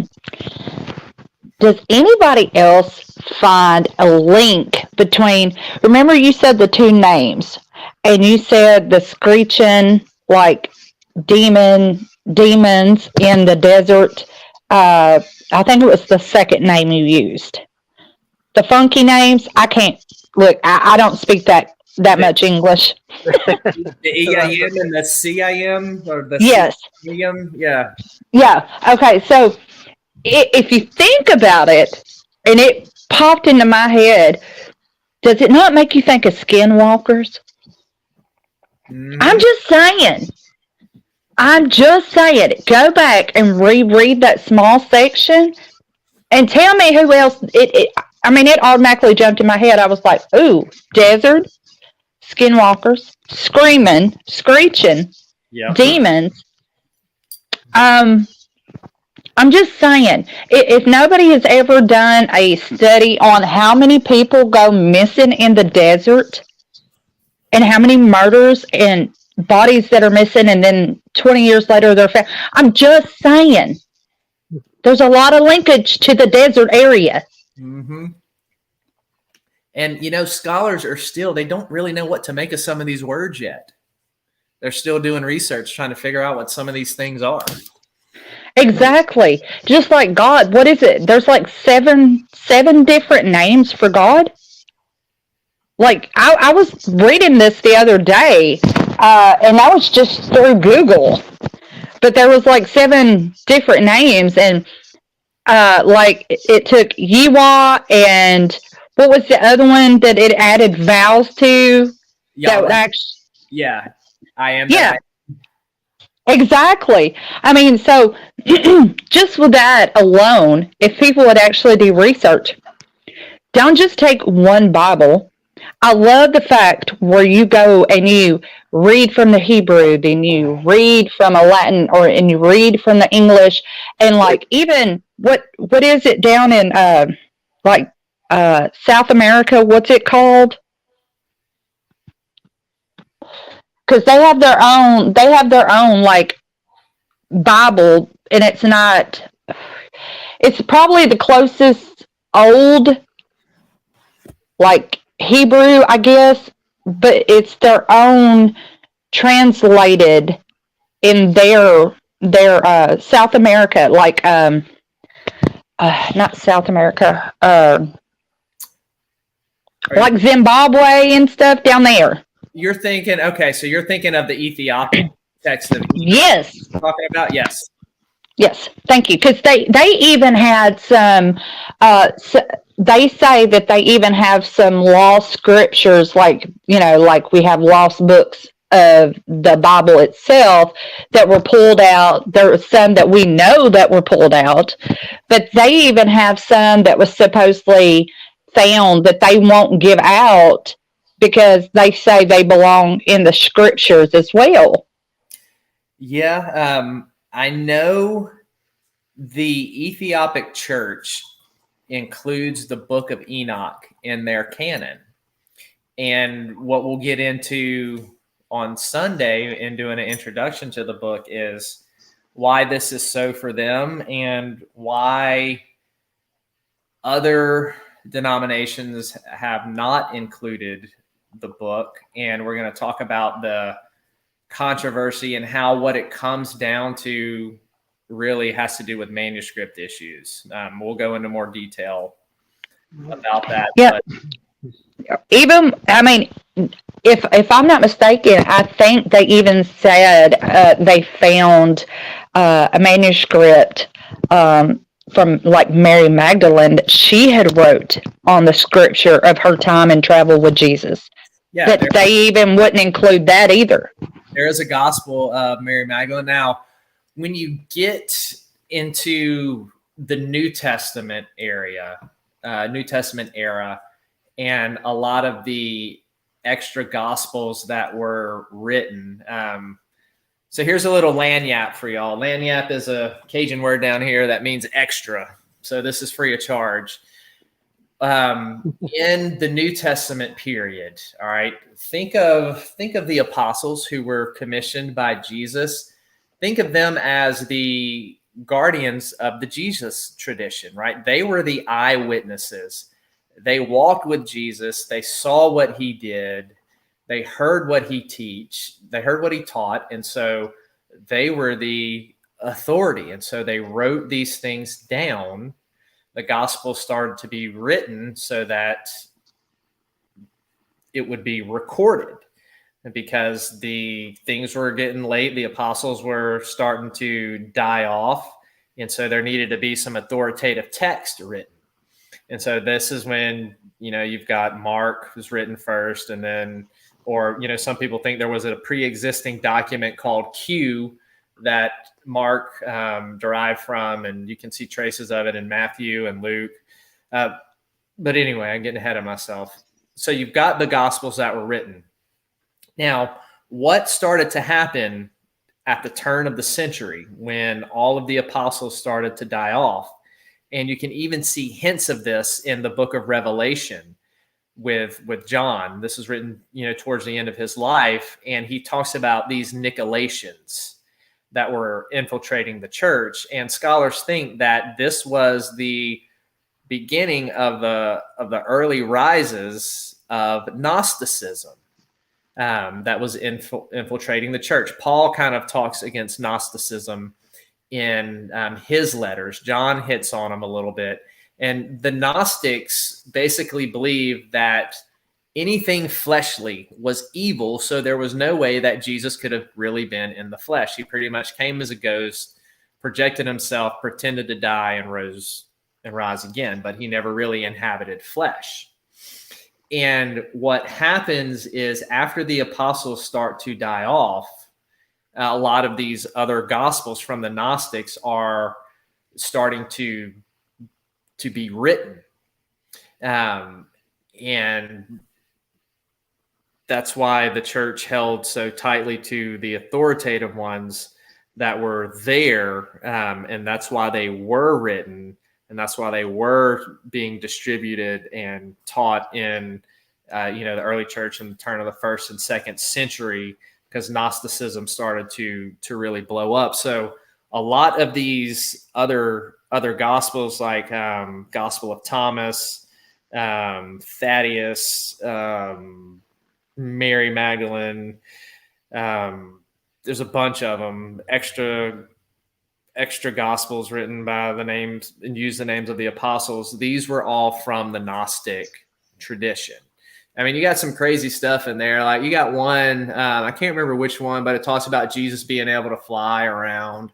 So you got like Superman Jesus in one of them. But yes, there is, all I'd say, there is a gospel of Mary Magdalene, and it comes from that Gnostic tradition.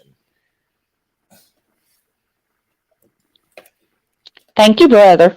You're welcome. And there's a lot. So if you can find them, you can go online and read them. They're fascinating to read. And it's interesting. It's a gold mine for scholarship and seeing the beliefs that were being developed in that century, in that time period as well. And that's what I hate. Y'all about to get me on a soapbox and you didn't even mean to. Look, I'm right there with you, because I believe that if you are called for God's calling, and I believe that you are out there to preach his word, that you need to study all the religions, all the different manuscripts. I mean, I just truly believe that if you want to look at something and not be narrow-minded, be wide open spiritually, you need to study all of it spiritually. Yep. And I mean, obviously these gospels aren't included in the scripture, and they're not considered inspired. I mean, you'll see and read it. Some of the things they teach are really, really bizarre. Don't include it in the Bible, but don't act like it doesn't exist. It's a huge, important part of history, especially when you study church history and you see how the Christians in that early day, in the centuries after the apostles, and you have the disciples of the apostles dealing with the rise of Gnosticism. It's there. Point people to it. Let them read it. That's Exactly. Let them make up their own minds. I hate stuff being swept under the rug. So Mm-hmm. there are Gnostic gospels out there. A lot of you probably know that. A lot of you may not. They're out there. Go read them. Mm-hmm. They're interesting.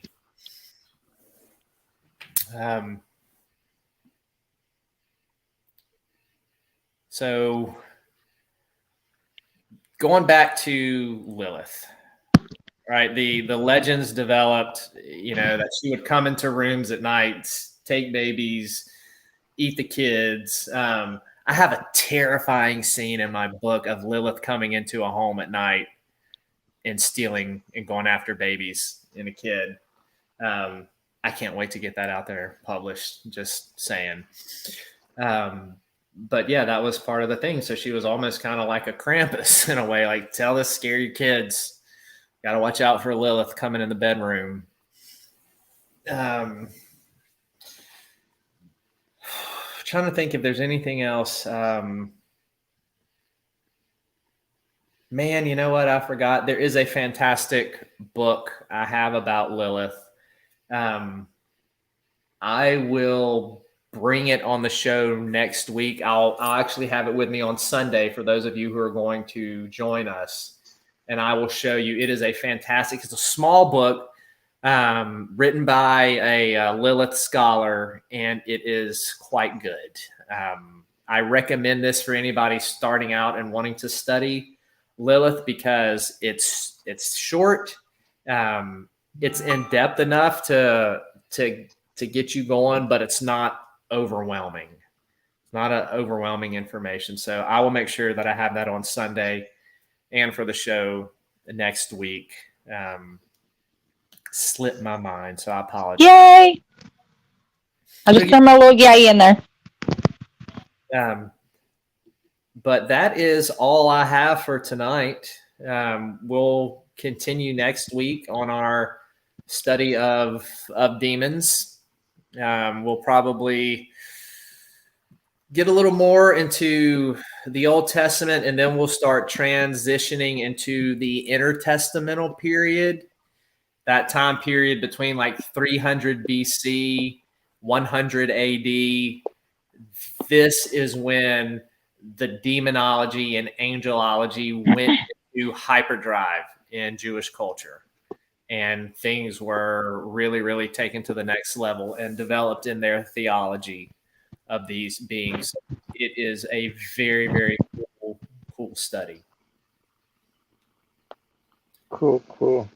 That is awesome. It's been awesome tonight. I'm just saying. Yeah. I love how you go from all the different directions and you bring it all in for everybody to look at, to listen to. You don't try and sweep anything under the rug. You bring it out there to light. I love the different outlooks, points of views, the theories and thoughts behind it.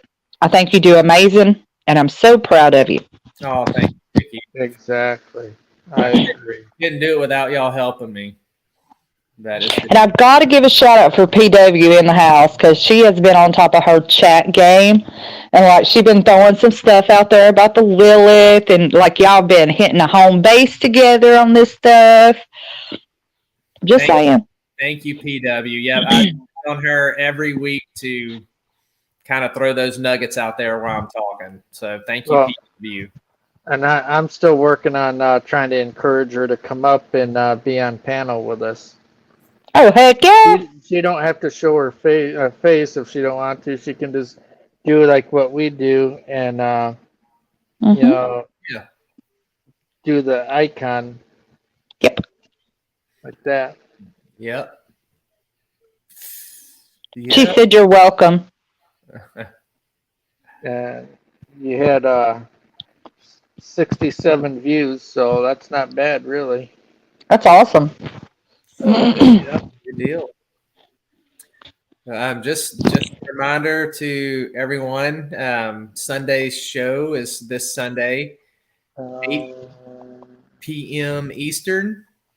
What time? 8 p.m. Eastern, 7 Central. I can't wait. I'm so excited for this. Yay! So y'all are going to get to see me. I'm going to be wearing my preaching robe that I got. So. Oh. Our brother's going to be snappy. Come on with it. I love it. We did for it. Yep, that's what we're doing. I have that book too. I need to pull mine out and reread through it. If you have the Book of Enoch, bring it with you. You can, if you don't have a hard copy, you can find it online for free. Yeah, you can buy it off Amazon. That's where I bought mine from. Yep, right here. I got it. Hold up. Like I had to get it out. All right, hold up. Let me show everybody. Sorry, I had to take my marker out. Let's see. All right, hi guys, look. Book of Enoch. Enoch. There it is. I love to read. I'm just saying. Hey, no.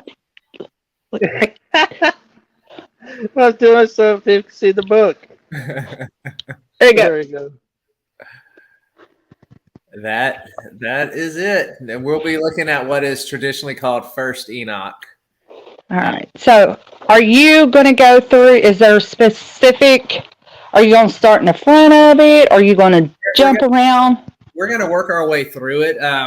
The first thing we're going to do on Sunday is I'm going to give the background of the book, the controversy behind the book, and then we're going to get into the first 5 chapters. Now, because the Book of Enoch is so large, we are not going to be able to do like a verse by verse study. We'll probably just get into it and pull out some of the big highlights. But what we will do is not gloss over certain sections, I will mention what the chapters talk about because you need context. Obviously, that's why so many things get misinterpreted because they're just yanked out of context. Absolutely. So we will talk about what comes before and what comes after. Like if I'm skipping those parts, it's just Enoch is, for those of you who have read it, you know how large it is.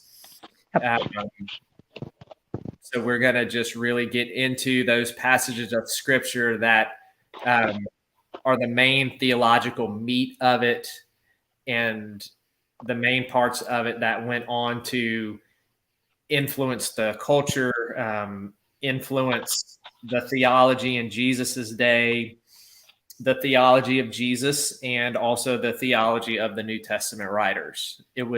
I can't stress enough how impactful this book was to Christian theology. It is extremely impactful. I love this book. Yes. I'm just going to say it has been one of my favorite reads. It really has. Yes, it is. So I'm excited about being able to crack it open. I've never preached through the book of Enoch. Obviously, it's not canonized in Protestantism. So I've never been able to preach through it. But now I can. I'm not in a church. I can't get fired for anything. So exactly. I'm like, we're gonna do this and expose people to this because they need to learn about it. Yeah. Miss Teresa said, I agree. It was awesome tonight. A lot of information. I got to process now. Laugh out loud. Thank you, Teresa. Yeah, thank you for joining. Yes, we loved having you. So come back. Christina and Son, you have to go back and watch because you missed a heck of a good show. And Hi, Christina. Hey, Christina. We're going to be back again with Zeke on Sunday. And then Monday, Vickie will be up, and we're going to talk about August. So you all can be ready to do the clickety-click-clicks where you need to do. And then Tuesday, Zeke will be live again. So you got to put up with me 2 times a week now. Which we think is awesome. We do. Christina, what we love about our brother Zeke is he's not scared to talk about the truth of what churches and other organizations don't want you to know about and they don't want to talk about, and how dare you talk about that stuff. You know, they sweep it under the rug, and that's a dangerous thing to do. No, he's a real pastor. He keeps it real. Keep it real. Yeah. Keeps it real. And Teresa, I don't know I guess this is your first time, but at the end of every show, whether it's Zeke or Vickie or myself or Yo Baby or Crazy Girl, whoever, we do a little video at the end to help inspire people not to give up. So when he's done, please don't go anywhere. There's a little music video for you all. And PW says, I will be here to support on next week. Thank you, PW. We love you. We love PW. So just before we end it up, just want to give anybody a chance to say anything, ask another question. Christina said, that's why I like my church. They speak ancient Greek, and I don't know what the heck they're saying. I love it. Oh, are you Orthodox? I love it. She must be Orthodox. Well, I haven't seen a response yet. I love Orthodox. Oh, PW. Now, she did say, where was it at? She said, I'm definitely going to go back and watch because I wanted to see this one. Thank you, Christina. We appreciate that. Absolutely. He'll be picking up where he left off next Tuesday, but he's also doing series on Sunday. You want to go ahead and let her know, Zeke? Yep. Yep, we'll be going through the book of Enoch on starting this Sunday at 8 Eastern, 7 Central. So You want me- Christina said, yes, I am. Just Okay. FYI. Yeah, I figured that. I love Orthodox, a lot of Orthodox theology and stuff. Fantastic. I'm just saying, I wish I could go there because could you see? All right, so imagine this Sicily, 1925. No, I'm just saying. All right, so I was doing Little Golden Girls there for those who don't know. But, anyways, could you imagine the little short or medium tall going in there speaking Greek, and getting all like flustered and because some pastors they get with it, boy, when they get in there, man, they get in there, they get red faced and everything. Could you imagine them speaking in Greek? I'm just saying that would be hilarious. I would love it. I'm just saying I might not know what they're saying, but you could understand somewhat. Hey, y'all, how about next time Vickie's up, I cuss her out in Greek? Yeah. Do it. And just to give a little shout out for Christina, Sun and Ghost Squad, especially you, Vickie. She is into crafting, and she does crafting videos that you really like. She'll go to like Dollar Tree, get stuff, and show you how to make all these wreaths and other things for decorations or for gifts. I think you'd really like her. Very cool. Beth might even like it, yeah. Hey, Debbie says nature is my temple. I love it. Let me go to Christina says, I have a video of the priest speaking on Easter Sunday. He's funny. Is it on your channel? I'd love to see it.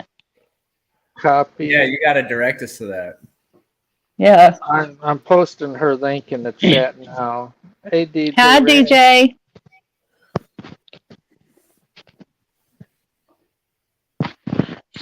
Christina said, I'm talking about being cursed out in Greek. I did a spirit box in the cemetery, and the guy told me to go to hell in Greek.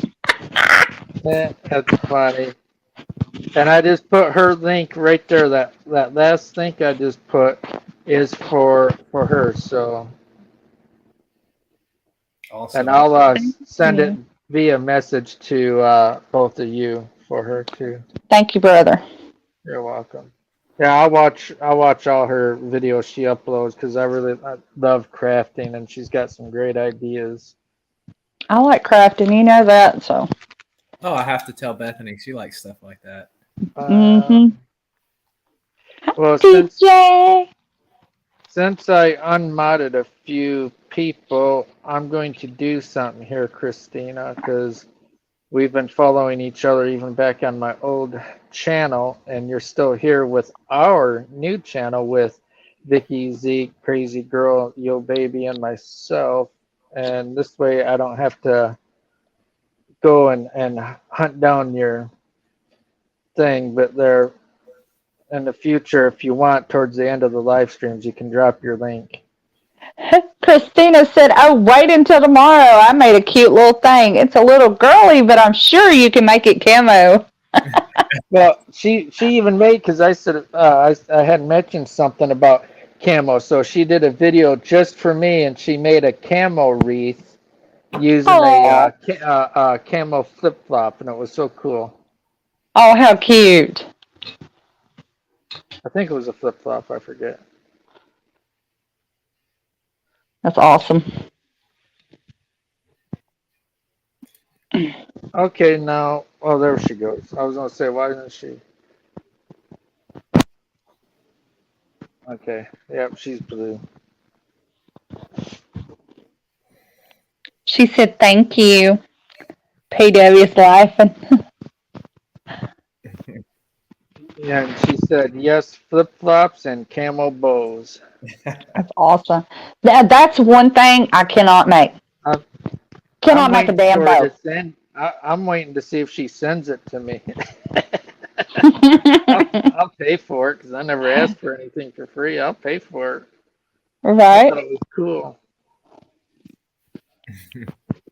I think Yeah, it's awesome. Zeke, I'm glad that you do these shows, Zeke, and you know, sometimes I know it can get discouraging. This is for everybody, but don't get discouraged with your passion and YouTube, because always remember quality over quantity.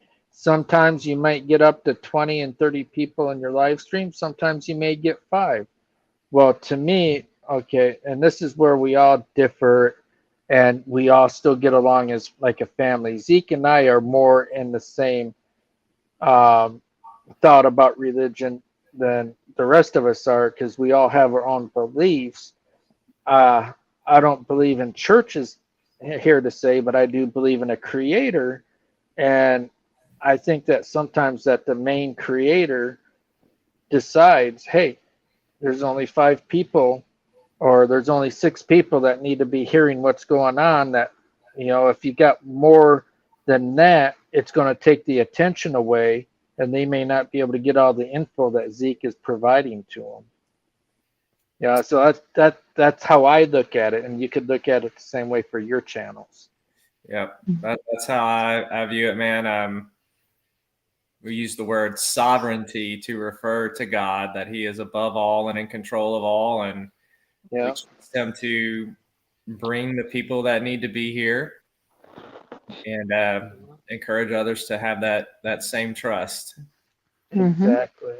And and Vickie, she has hers, and we got our sister Nikki that sometimes you'll see her up here, and her and I are close in the same too, of Mother Earth and kind of the native ways. Yeah. And and we got PW, who's Wiccan. PW is Wiccan, and Crazy Girl is more on the Wiccan side, and then Yo Baby is like Vickie. She's really into the religion and churches too, and the Bible, and we all get along. So we're proof.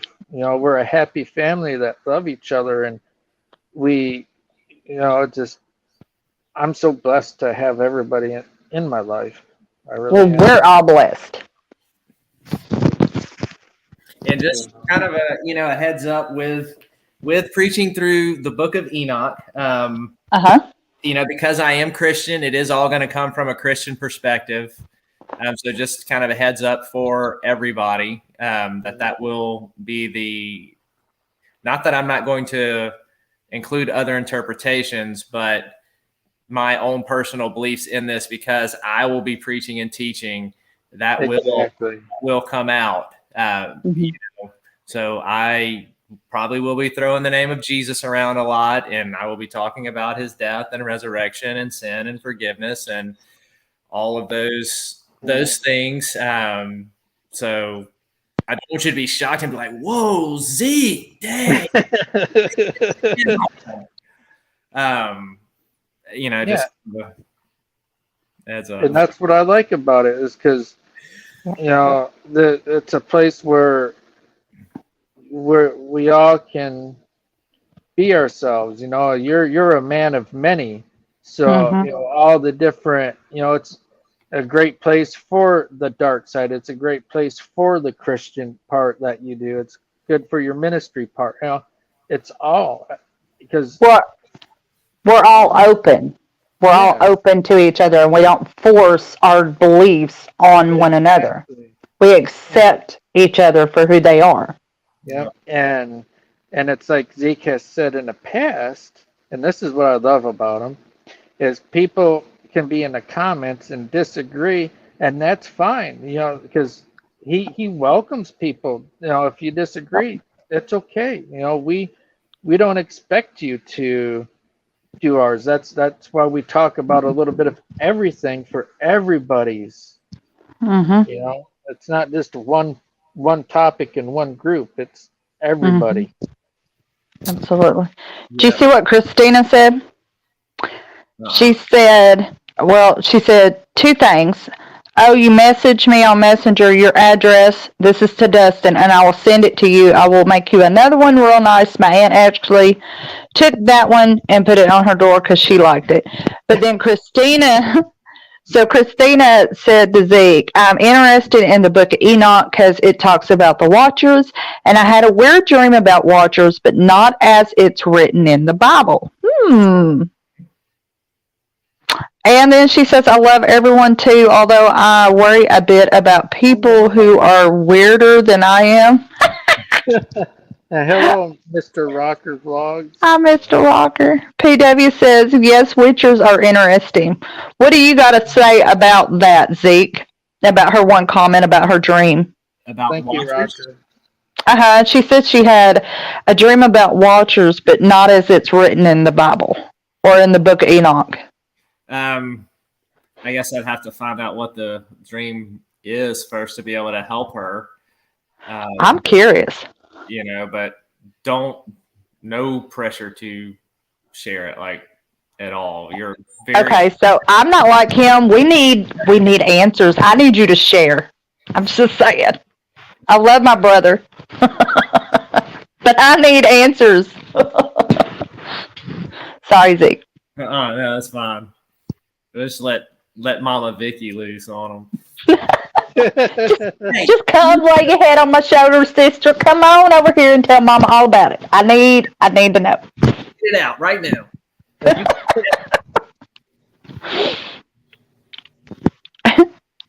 I do my kids that same way whenever they have a messed up dream or a bad dream. And they're like, Mama, I had a bad dream. And I'm like, okay, well, tell me all about it. And that way we can talk it through. And that's what we really do. So we talk it through, and I explain or make it seem like how it's impossible or silly or how they don't have to worry about it or something. And they go right back to sleep, and they never have any more issues and don't have those dreams again. Mm-hmm. So talking it out it's healthy. Yep. I'm just saying. I had a nightmare last night that my water heater went out again, and I had to try and fight with it to get relit. Did you? Yes. I don't know why in the hell I want you to be a premonition.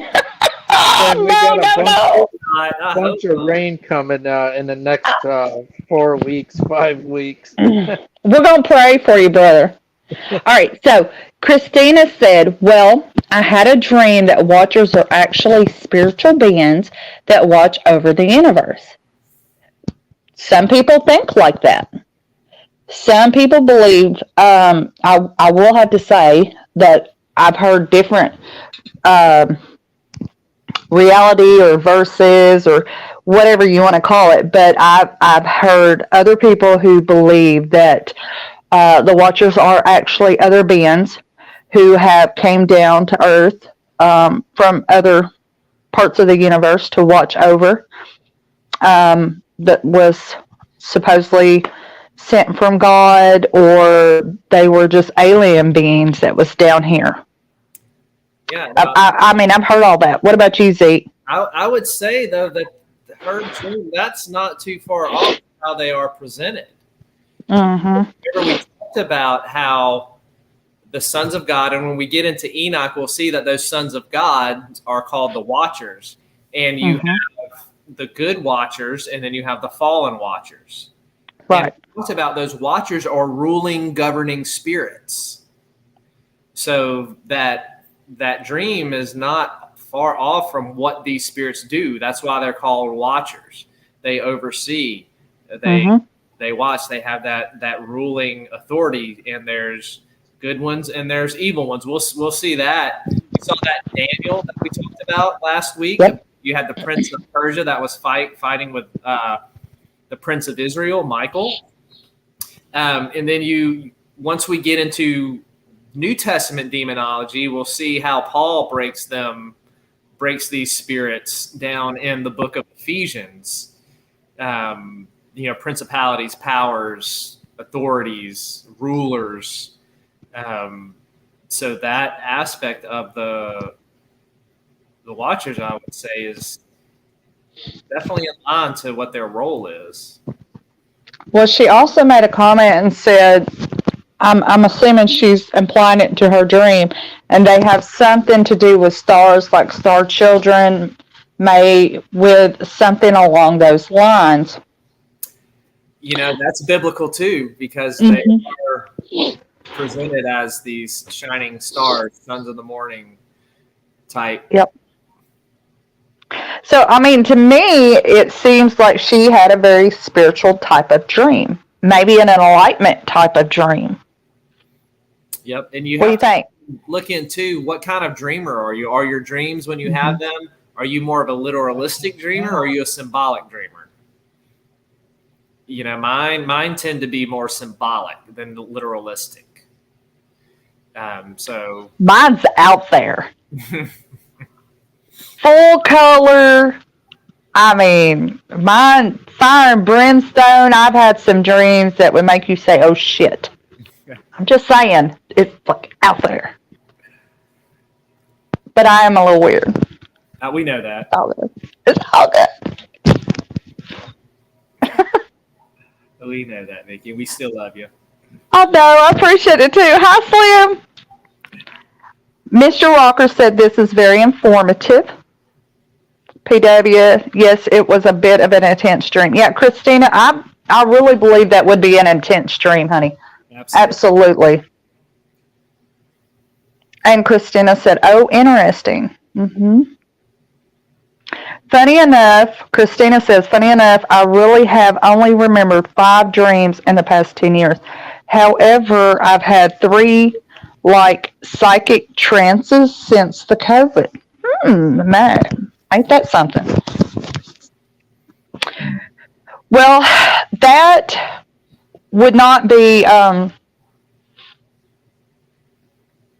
that would be a lot of believable because if you think about, okay, so if you think about since COVID hit and you look at it like this, okay, so think about all the energy that we've all went through.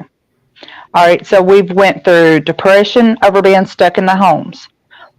People are putting out that energy. They're putting out energy of frustration from loss of jobs, being able to pay bills, being able to feed your family, even being stuck with your kids 24/7. I mean, you know, you go for people who are working all the time to one having to stay home to do the homework.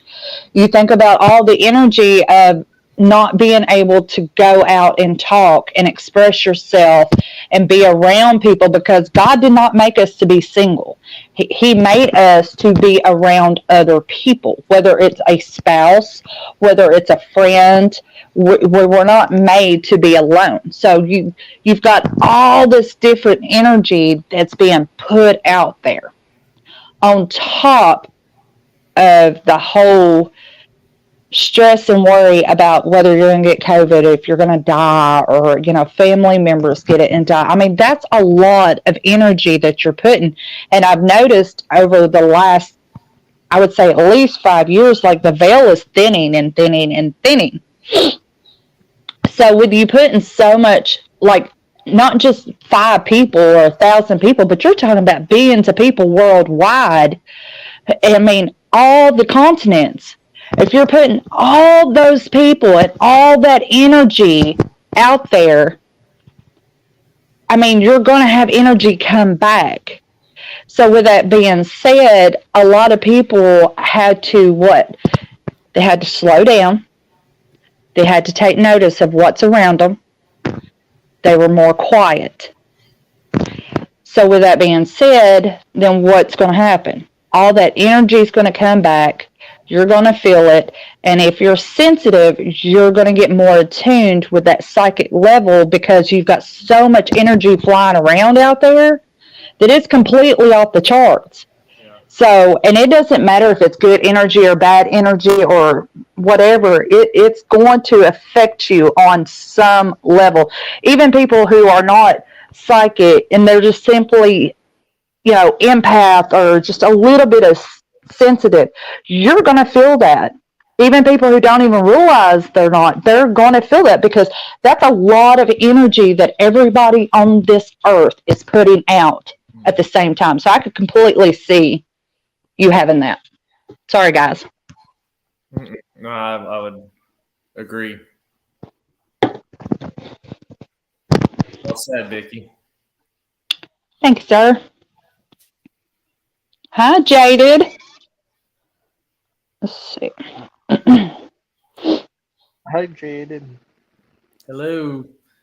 Appreciate it. If you all can, anyone that's just now entering, you came in towards at the end of the show, I hope you all go back and watch from the beginning. Zeke talked about a lot of great topics and lots of great information, and also about his experience at a haunted location.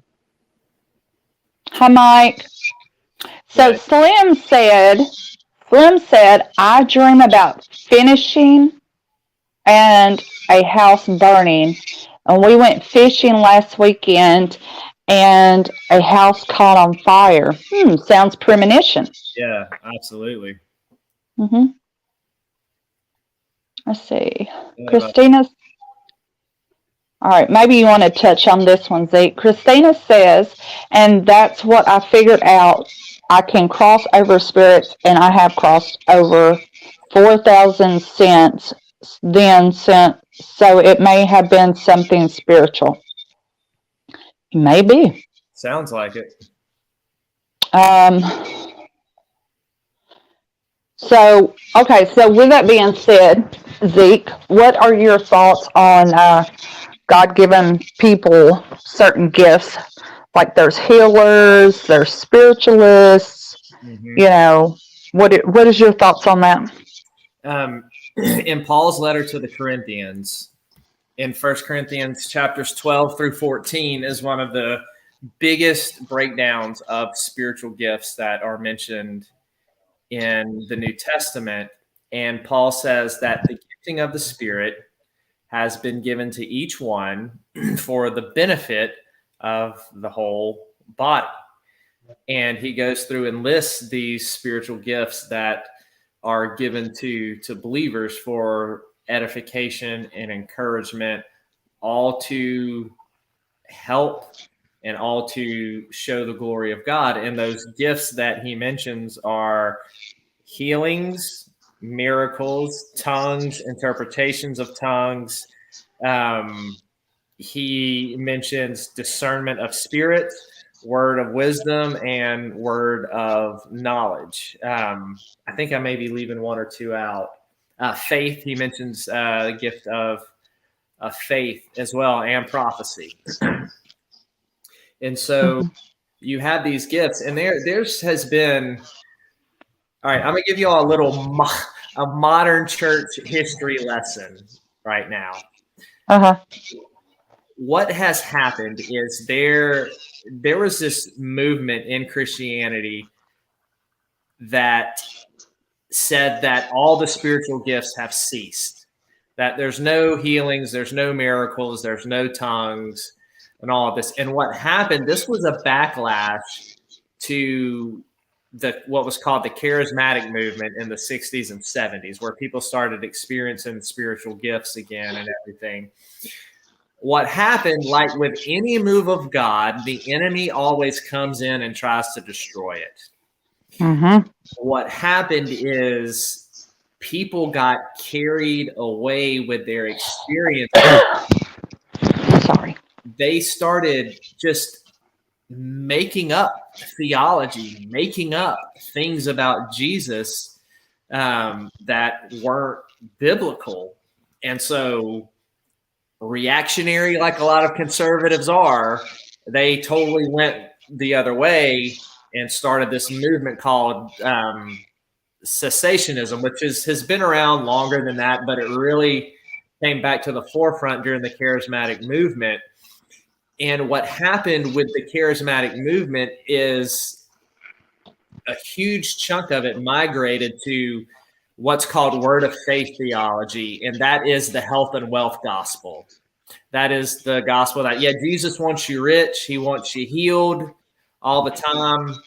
And basically, they present faith as this kind of force that you can learn to manipulate to get what you want.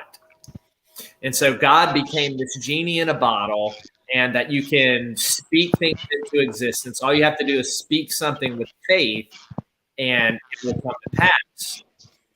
And so there's just been all this convolution about the spiritual gifts, and they've been tied up to this and that and all these other things. But that doesn't change the reality of the fact that these gifts still function. They are still real. God still does miracles. He does healings. Tongues are real. Interpretation of tongues is real. Discerning of spirits is real. Words of knowledge, words of wisdom, prophesying. All of these things are still operating today. What happens is if they can get perverted and twisted and counterfeited. And so a lot of times, instead of doing the hard work and working through it, the lazy action is just, it's all gone, it's all bad, it's all evil. But it's not. And those gifts are still very, very real and functioning this day. Preach it, brother. Preach it. I mean, I'm right there with you. I can get, but I will say, I can get a guy on the phone and pull him on the show if y'all want me to, that we prayed over and God healed him of cancer. You know, it's real. He's got all the medical documentation and he's still cancer free to this day. Look, I'm a firm believer that if you have ultimate faith in God and you pray, that you only have to pray one time and God will hear you and he will answer it. But you have to have complete faith in your prayer to God. I absolutely believe in that. I have 2 miracle babies to prove it. So with that being said, I'm going to go back up here because you have another question or something for you to comment on. Okay. So Mike says, energy as we know it can't be created or destroyed. So I'm wondering what happens when we die. Where would that energy that fuels our lives go? Ooh, you need to go back and watch. What Southern Discomfort episode was that, Dustin, where we talked about the OR model of quantum physics and the existence of the soul after death and how that energy moves on? Because we talked about matter not being created or destroyed and energy always existing. I'm trying to think what episode that was. It may have been the first or second episode. I think it was I think it was the second or the third, actually. It's somewhere in there. But yeah, we talked about that in detail. So yes, that energy, our soul, that energy moves on. And I think it's into higher dimensions. Yeah, I agree with that. But I will have to say I disagree with one thing. He says energy as we know it can't be created or destroyed. I do not believe the one section, and it's okay. We're all grown and we can all have our different opinions. I'm not saying you're wrong by no means, but my opinion is I do believe that it can be created. Because if you look at it, we create life on an everyday basis with having new babies, new animals, humans. And when you bring in new life, you are creating a different new energy form. So that's why I think that. I wonder if he's speaking more of like in the scientific sense where they say all the matter energy is already in this universe. And he could be. Let's see. Dustin had highlighted Christina said, I know, and it's hard because sometimes I need spirits that are telepathic and they send me these weird messages that it's hard to decipher, so people would run with it. I can understand that. And so I'm going to tell you, since, I'm sensitive, and when I have issues like that and I can't figure something out, I pray over it. And I ask for God for discernment of the messages that he wants me to get out or across. And if it's not meant for me to get out and across, then I won't say anything. But if God wants me to give it whatever meaning it has, for him to give me the answers I need to say. Yes, good advice, Vickie. Yeah. Thank you. Oh, excuse me. That was cute. I don't even know what you did. A hiccup. I had Mexican lasagna today, and I got heartburn. Uh-oh. PW says, I'd rather be wealthy than being rich. If you are rich, you can be broke. If you are wealth, you can still work and be happy. Yeah. Mm-hmm. All about the heart attitude. Exactly. That's what I was thinking too. Like, as long as I have enough money to pay my bills, put clothes on my kids' back, and food in their belly, I'm rich enough. Yep, it's like Paul says in Philippians. And what's amazing about this passage is Paul is in jail. He's been imprisoned by the Romans for preaching his faith. And he says that I have learned to be content in whatever circumstance, whether this is Zeke's summary, whether I got a whole lot or whether I've got nothing. I can do all things through Christ who strengthens me. So he talks about that contentment in life that PW was talking about, all about our heart attitude. Mm-hmm. Perspective. Contentment is a state of the heart. Mm-hmm. Agree. Absolutely agree. And it also says in the Bible, what does it say about a rich man entering the kingdom of heaven? Come on, Zeke.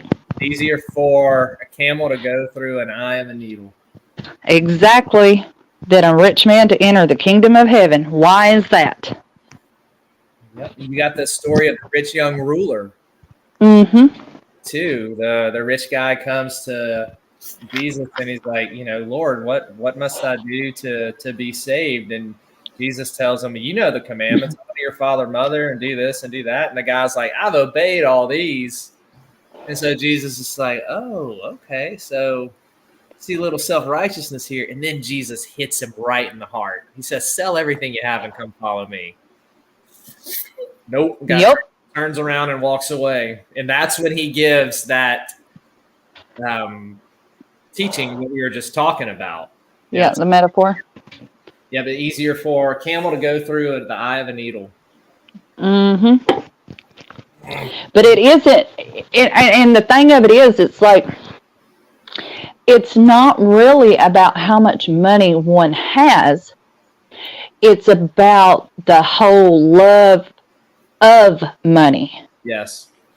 And instead of, because you're supposed to have that love for God, not of monetary things, not of, things you can hold. It's supposed to be the faith and love of your heart for God. Yep. It's the big thing that the New Testament screams is the most important thing is your love of God and your love of other people. Mm-hmm. Absolutely agree. That is it. And our lives should be characterized by that love. Mm-hmm. That's why for me and everybody in this chat, everybody I encounter as a chaplain, like, you're never going to find judgment with me. Like, you can be who you are in front of me, say what you want to say, believe what you want to believe. I'm never going to judge you. Yep. So there's a couple other comments I'm going to read to you. So PW, well, first of all, Christina said, I have faith that your heartburn will go away tomorrow. And then Dustin says, laugh out loud, be gone, heartburn, be gone. But so I thought that was funny. It was cute. PW says, yes, and rich, you will never be satisfied. I agree. When you are wealthy, you provided and work to support your family the best way you can. Completely agree. Christina says, so that's why I've been poor my whole life. He just misses me, God, and wants me back there. I don't feel so bad now. And PW says, just be appreciative the company and love you have without money or luxury. Absolutely. Yes, be thankful. Mm-hmm. Having a thankful heart changes your attitude, and puts things in perspective and gets rid of that comparison mentality Mm-hmm. as well. So, we got anything else in chat we need to address? So I'm about to No. step out. Dustin said, "Yo, baby, crazy girl, Vickie, and Zeke, and myself are what makes PPR the channel. It is everyone's link are in the description. They have their own channels. Also, outside of this, please support them there. It'd mean the world to me." Well, we love you, Dustin. We do, buddy. Or Thank you. PPR. Sorry. It don't matter. You tell me, Dustin. And just make sure you all stick around because there's a 3-minute music video that we put together. As soon as Zeke does the cue and then Vickie and then myself, then we go straight to that inspirational video and listen to the words, please. Well, I have to say, Zeke, I have enjoyed all aspects tonight. Love the whole haunted investigation hotel. Maybe we can get back there. Maybe we can get our foot in the door. So we need to pimp you out for your author thing. Yes. We need you clout chasing, son. That's And- funny. Yeah. I will say I'm looking forward to the Enoch thing. Completely looking forward to it. I can't wait for Sunday. I love listening to your thoughts and your sermons and quotations of the Bible, whether it's from the Bible or if it's from a Hebrew or the just different. Even like Lilith and stuff. I love the whole history and learning and the revelations of the things that you can read that are in the past that a lot of people don't have a chance to know, or they don't, they've never had it brought to their attention. So I love that you put that out there. I love your show. I think it's amazing, and I think you need to keep rocking it. Thank you, Vickie. You're welcome. Very much. I agree. Everything she said, I agree. Thank you, buddy. Well, I've got nothing else. If everybody else is done, Dustin, if you want to. All right. It's 11:11. I'm just saying. It's 11:11 on my phone. 11:11. 12:11 here. Yeah. But on my phone it says 11:11. I'm Central, so Yeah. that's what I'm the one that saw it. So I'm throwing it out there. Heaven numbers, all of us. Ha ha. There you go. And here we go. Thank you all for joining. I'll see you all next time, and listen to the meaning of the song. It's put to videos and pictures that we put up to it. So here we go. Good night, everybody. Is this what giving up feels like? I don't know, I don't know. Tell me, have I lost my mind? Nowhere to go, so far from home. Is this what giving up feels like? I don't know, I don't know. Tell me, have I lost my mind? So I break these walls and hold my head up high, and I stand my ground until the day I die. As the rain falls down, there's no more tears to cry, tears to cry. So I break these walls and hold my head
Is this what giving up feels like?